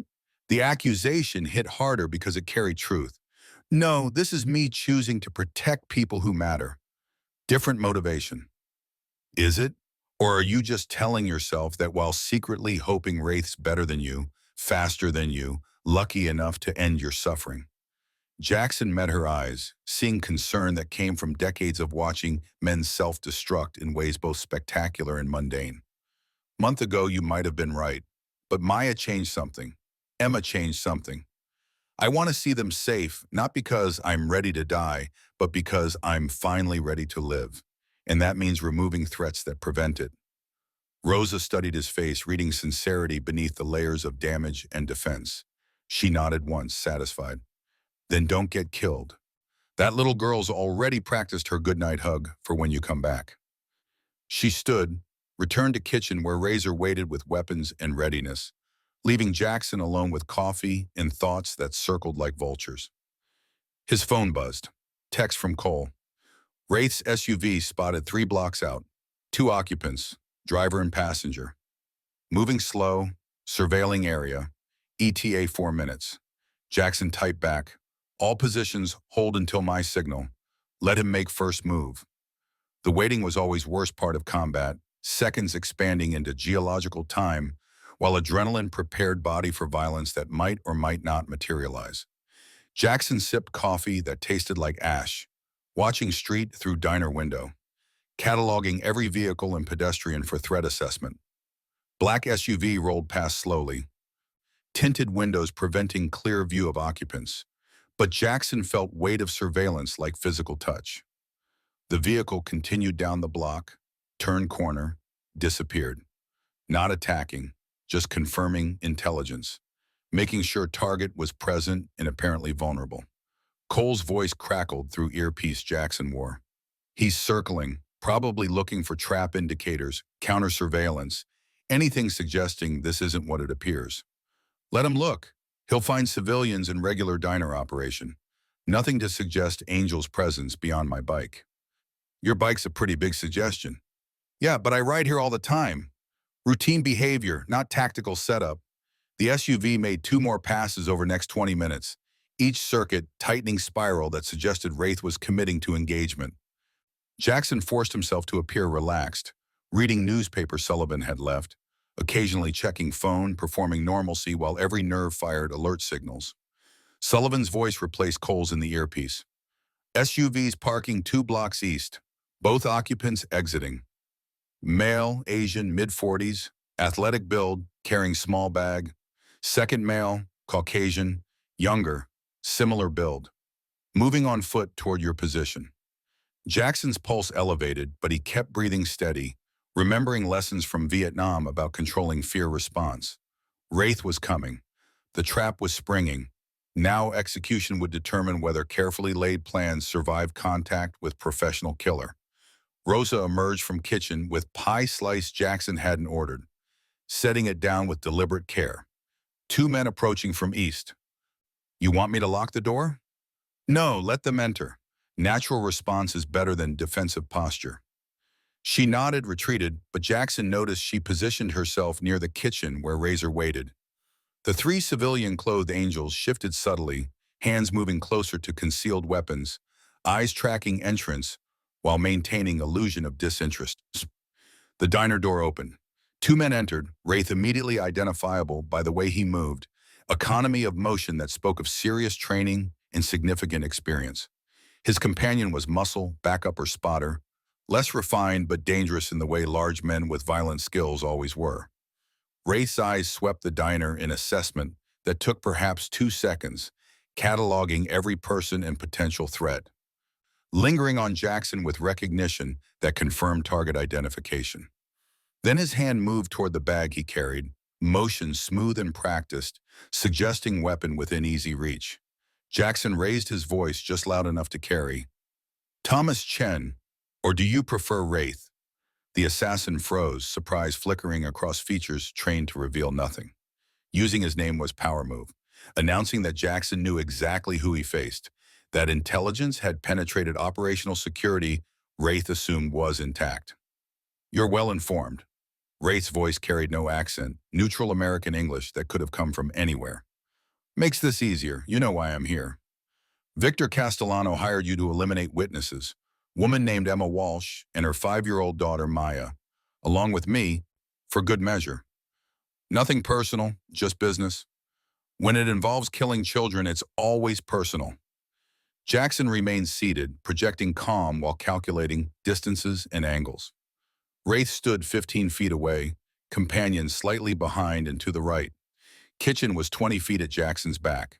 Sullivan sat near entrance, hand presumably on weapon beneath newspaper. Question is whether you're committed to business when business gets complicated. Wraith's head tilted slightly, curiosity evident. Complicated how? Complicated like every window and rooftop in sightline of this diner holds someone ready to put rounds through you. Complicated like Sullivan over there is Riverside PD detective with arrest warrant and authorization to use lethal force if you make aggressive move. Complicated like the client who hired you is currently in custody and unlikely to pay remaining balance on your contract. The assassin's eyes flicked towards Sullivan, who lowered newspaper enough to display badge and service weapon. Wraith's companion shifted weight, nervous energy broadcasting amateur status compared to professionals' controlled stillness. You're bluffing. Am I? Jackson pulled out phone, brought up image Ghost had texted earlier. Castellano in handcuffs being perp walked into Riverside PD station. Timestamp showing 3 hours ago. Derek Kane flipped, full confession, wire transfers, text messages. Your client's looking at 25 to life for attempted murder and conspiracy, which means your contract is void, payments unlikely, and exposure is guaranteed if you proceed. Wraith studied the photo, mind clearly calculating revised risk-benefit analysis. Professional killers survived by knowing when to walk away, when engagement costs exceeded potential gains. What are you proposing? Walk out, leave Riverside, cancel contract due to client's incarceration. Nobody dies today, you stay out of prison, we all move forward. And if I refuse? Jackson's smile held no warmth. Then you die here. Maybe you take me with you, maybe you don't, but either way you don't leave this diner alive. 7 guns on you right now, Wraith. CIA training is impressive, but math is math. The standoff held for 10 seconds that felt like hours. Wraith's hand remained near his bag. Jackson's remained visible on the table. Everyone in the diner suspended in moment that could detonate into violence with single wrong movement. Then Wraith laughed, genuine amusement breaking tension. You actually set up ambush. Used yourself as bait. Calculated I'd take it and walked into prepared battle space. He shook his head. That's either bravery or stupidity. Haven't decided which. Can be both. Jackson's voice remained steady. But outcome's the same. You walk away or you die. Choose now. Wraith's companion whispered urgently, words inaudible but tones suggesting strong preference for retreat. The assassin raised hand, silencing him, eyes never leaving Jackson's face. If Castellano's in custody, contracts terminated per standard terms. I don't work for clients who can't pay.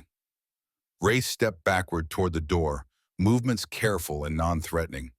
But understand something, Morrison. You won this round through intelligence and preparation. Respect that.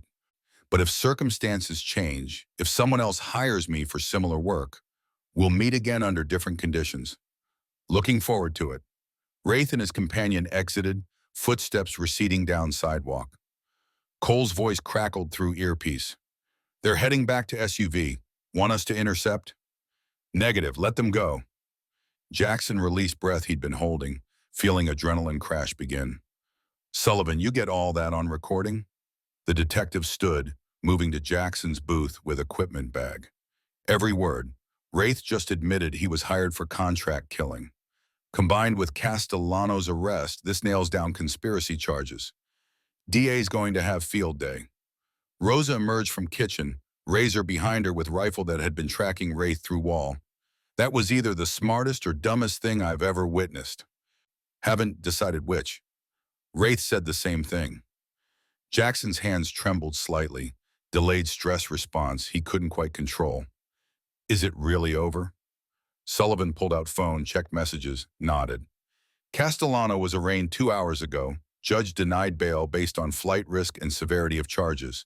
DA's offering 20 years if he pleads, 35 to life if it goes to trial. Man's done. The reality settled slowly, disbelief fighting acceptance. Threat that had consumed the last week, that had transformed Jackson's life and brought Emma and Maya into it, was actually resolved. No more assassins, no more surveillance, no more fear that every sound might be prelude to violence. Jackson's phone rang, Emma's name on screen. He answered with voice that nearly broke. It's over. Wraith walked away. Castellanos in custody, you and Maya are safe. Silence on the other end, then sound that might have been sob or laugh or combination. You're okay? You're not hurt? Not a scratch. Coming home now. Tell Maya I'll be there for bedtime story. She's going to be so happy. We both are. Emma paused. Thank you, Jackson, for keeping your promise, for coming back. Always. He hung up, stood on legs that felt unsteady, accepted Rosa's fierce hug and Razor's respectful nod, and Sullivan's handshake that conveyed more than words could. The ride back to Canyon Crest took Jackson through streets that looked different despite being unchanged. Riverside transformed by relief from burden he'd carried so long, he'd forgotten what lightness felt like. Sunset painted California sky in oranges and purples.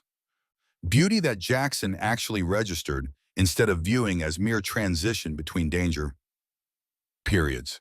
Maya met him at the door before he could knock, Emma right behind her, both females throwing arms around him with abandon that suggested they'd been rehearsing reunion. Jackson held them, feeling tears he couldn't stop and didn't try to hide, grief and relief and gratitude mixing into emotion too large for categories. You came back, Maya's voice held triumph. I knew you would. Told you, Marines keep promises. They ate dinner that Rosa had delivered earlier, lasagna and garlic bread and salad that tasted better than anything Jackson remembered.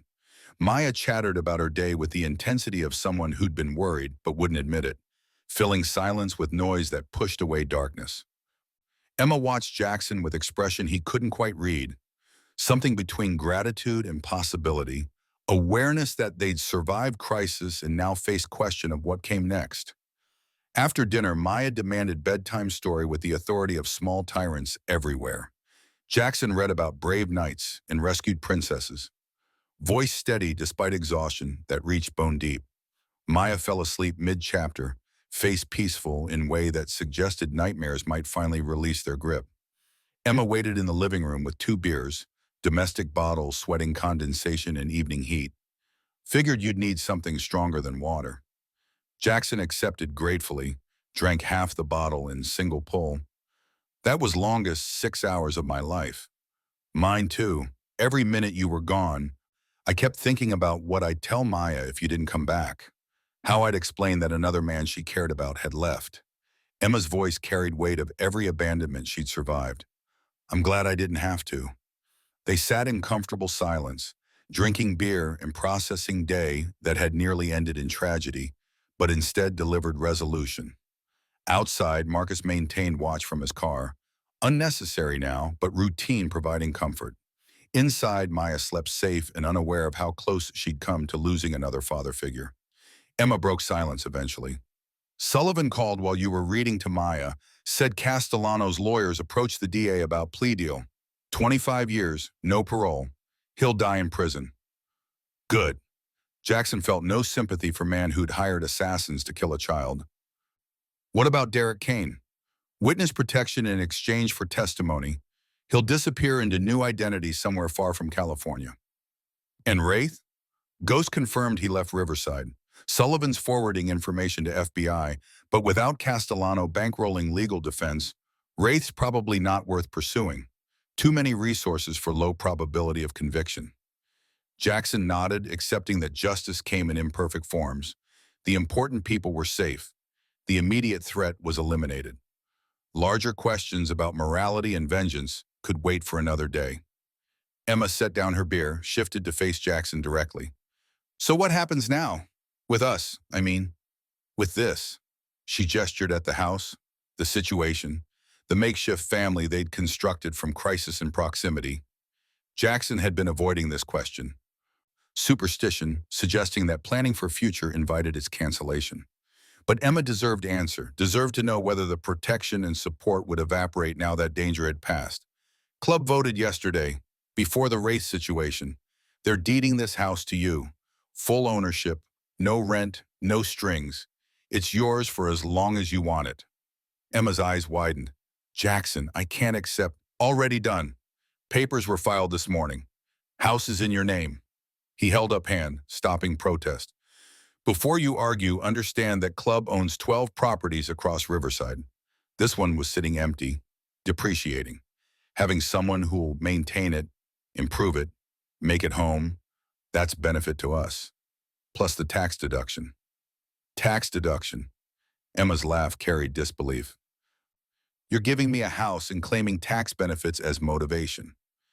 I'm giving Maya a stable home because she saved our lives and deserves better than eviction notices and uncertainty.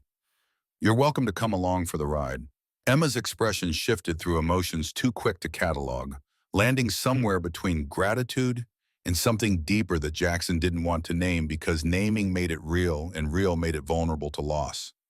What about you? Where do you fit in this arrangement? Jackson hadn't prepared for directness. He'd assumed Emma would accept house and they'd maintain friendly distance, occasional dinners, and Maya's honorary uncle role, connection without complication. But her question suggested she was asking for more, offering more, opening door to possibilities that terrified and tempted simultaneously. I fit wherever you want me to fit. I can be Maya's Papa Bear who visits for bedtime stories and birthday parties. Or I can be more present, more involved, more family than friend. He paused, gathering courage that felt harder to summon than facing Wraith. What I can't be is absent. Not anymore. You and Maya, you reminded me that life continues after loss. That family can be rebuilt from unexpected materials. I don't want to lose that. Emma moved closer, closing distance between them on the couch, hand finding his with deliberate intent. My father died when I was 21. My husband abandoned us when Maya was 3. Every man I've depended on has left, voluntarily or otherwise. So when I say I need you to stay, understand that's asking for something I've learned not to expect. I'll stay. The words felt like vow, commitment that carried weight beyond casual promise. However this looks, whatever form it takes, I'll be here. For Maya, for you, for as long as you'll have me. Emma's kiss came without warning, lips meeting his with intensity that spoke of relief and desire, and gratitude mixed into something that tasted like hope.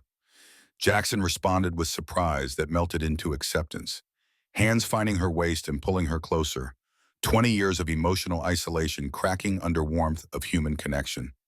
They broke apart breathless, Emma's forehead resting against his, both of them processing what had just shifted between them. That was unexpected. Good unexpected or bad unexpected? Emma's voice held vulnerability that made Jackson's chest ache. Good, terrifying, but good. He pulled back enough to see her face. I'm 62 years old, Emma. I've got gray in my beard and scars on my soul and baggage that would sink cargo ship. You're 28 with whole life ahead of you. You sure you want complicated when you could have simple? Simple left me broke and alone with a daughter to raise. Complicated saved our lives and gave us home. I'll take complicated. Emma's smile carried certainty that Jackson desperately wanted to believe. Besides, age is just number.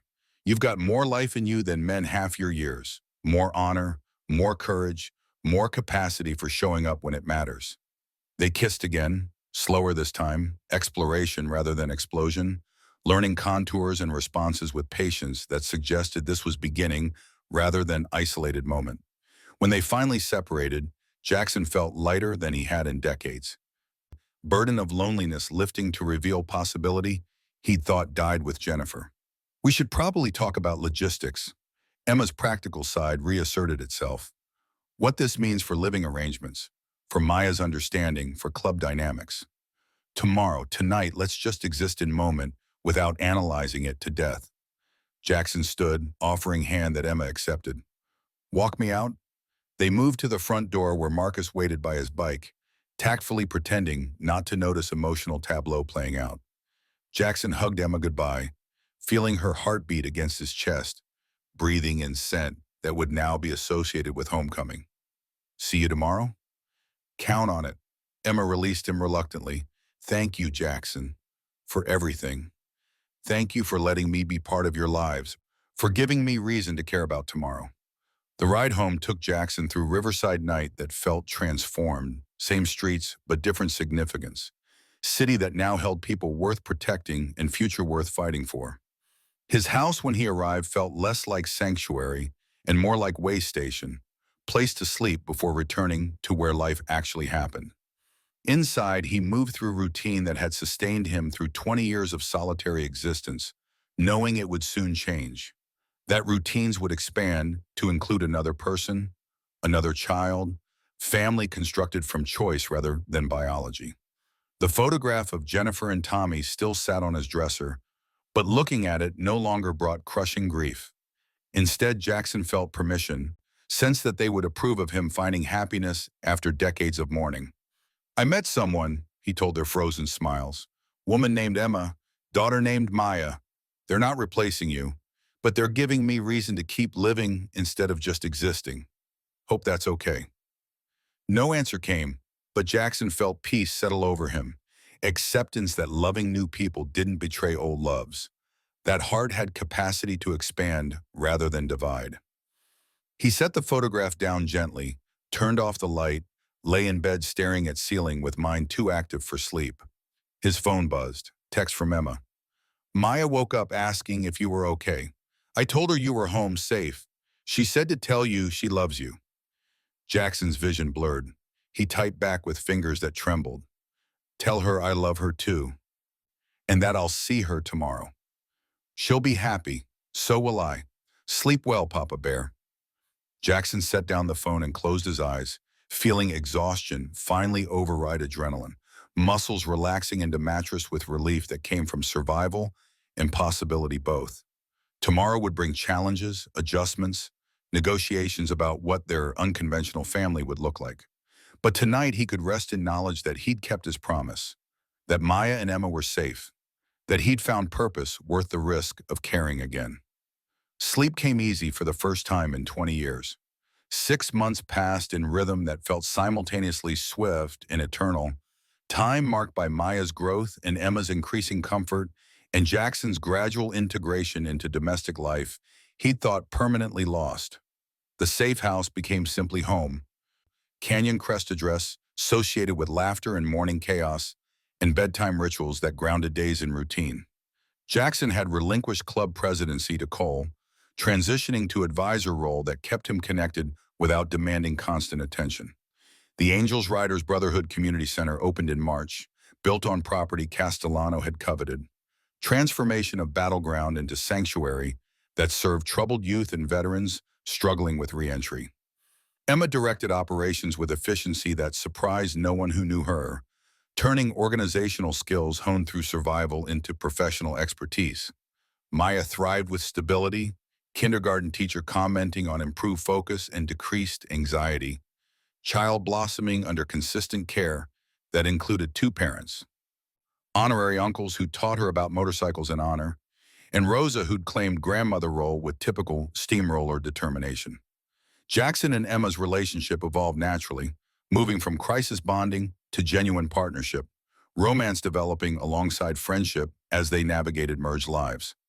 They married quietly in April, small ceremony at the community center attended by angels, riders, and the makeshift family they'd assembled. Maya served as flower girl with seriousness that suggested state occasion, distributing petals with precision while wearing dress Rosa had sewn specifically for the event. Ghost attended, standing beside Jackson during vows in symbolic unity that marked permanent peace between rival clubs. Sullivan served as witness, retirement from police force allowing him to participate without conflict of interest. The ceremony was brief, vows simple, commitment profound. "I promise to show up," Jackson said when it was his turn. "Every day, for every struggle, for every key. I promise to be present, not just physically, but emotionally. I promise to love you and Maya with everything I have left to give." Emma's vows matched his directness. "I promise to trust you when trust feels impossible. I promise to build family with you that honors those we've lost while celebrating those we've found. I promise to remind you that staying is heroism equal to any battle fought." They kissed to applause and wolf whistles from assembled bikers, Maya cheering loudest from her position, holding rings, celebration erupting into party that lasted through sunset and beyond. Jackson danced with his new wife, with his daughter, with Rosa who cried openly while maintaining that something was just in her eye. Late in the evening, as party wound down and cleanup commenced, Ghost pulled Jackson aside for a private conversation. "You did good, brother. Built something worth having from situation that could have ended in bloodshed." "We did good. Your intelligence on Wraith made difference between success and tragedy." Ghost nodded acknowledgement. "Heard from old contact yesterday. Castellano died in prison. Heart attack during yard time. Probably actually heart attack, but also possibly not. Prisoners have ways of handling child predators that look natural." Jackson absorbed this information without emotional response. Castellano's death brought no satisfaction, just closure. Final period on chapter that had threatened everything Jackson now treasured. His father can rest. Maybe, or maybe his father's ashamed of what his son became. Either way, it's done. Ghost extended hand. "Semper Fi, Jackson. You earned this happiness. Enjoy it." They shook, two old warriors acknowledging that some battles ended not with victory, but with survival that enabled rebuilding. Ghost departed as ceremony concluded, leaving Jackson standing in community center that represented transformation from violence to healing, watching Emma laugh with Rosa while Maya dozed in chair decorated with flowers. This was legacy, Jackson realized. Not kill counts or club territory or reputation built on intimidation. This building full of hope. This family constructed from strangers. This little girl who would grow up knowing that men could be counted on. This was what Tommy's death and 20 years of grief had been teaching him toward. Lesson that took decades to learn, but was worth every painful step. Emma appeared at his elbow, slipping hand into his with familiarity that still brought wonder. "What are you thinking about?" about how lucky I am, how close I came to missing this because I was too focused on dying to notice life offering second chance. Good thing Maya dragged you back from that edge. Emma leaned against his shoulder. She saved your life as much as you saved hers. More, probably. Jackson watched their daughter sleep, face peaceful in a way that suggested nightmares had finally released their grip completely. What should we tell her about how we met, about Castellano, about everything that brought us together? The truth, eventually, that brave acts have consequences, that family comes in unexpected forms, that the scariest-looking people sometimes have the biggest hearts. Emma smiled. But maybe we wait until she's older. Let her be kid a little longer before explaining how complicated adults make everything. They stood together watching their community celebrate, angels and riders mixing without tension, veterans finding support, youth discovering purpose, proof that violence could transform into peace if people chose courage over fear. Maya stirred, woke with disoriented confusion that cleared when she saw her parents watching. Is the party over?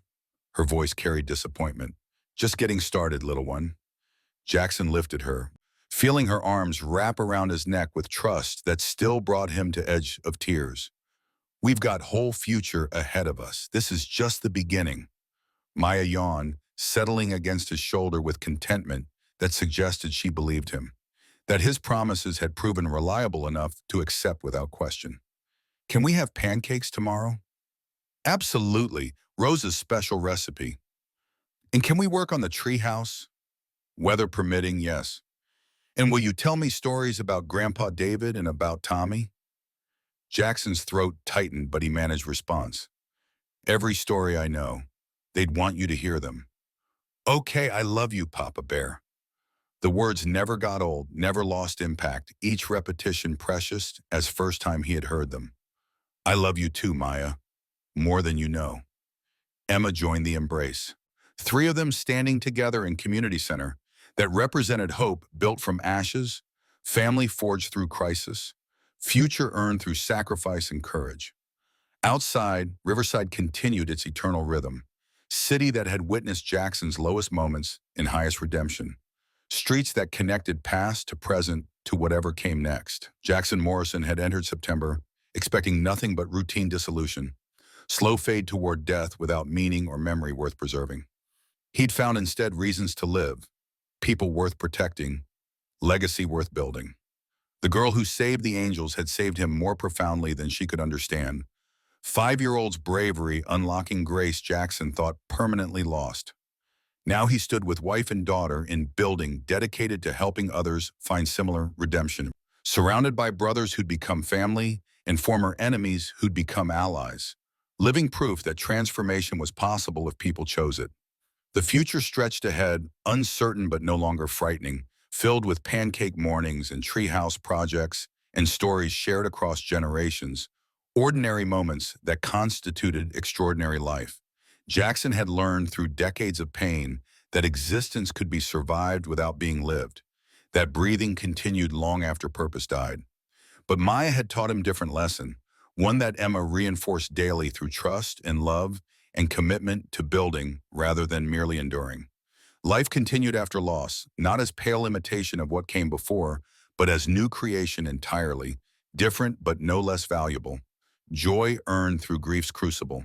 Jackson Morrison, 62 years old, former Marine, Hells Angels president, broken man who'd been reassembled by unlikely family, stood at beginning of chapter he'd thought permanently closed. And for first time in 20 years, he couldn't wait to see how the story continued. The girl who saved the bikers had saved them all. Now they would spend the rest of their days proving worthy of the gift.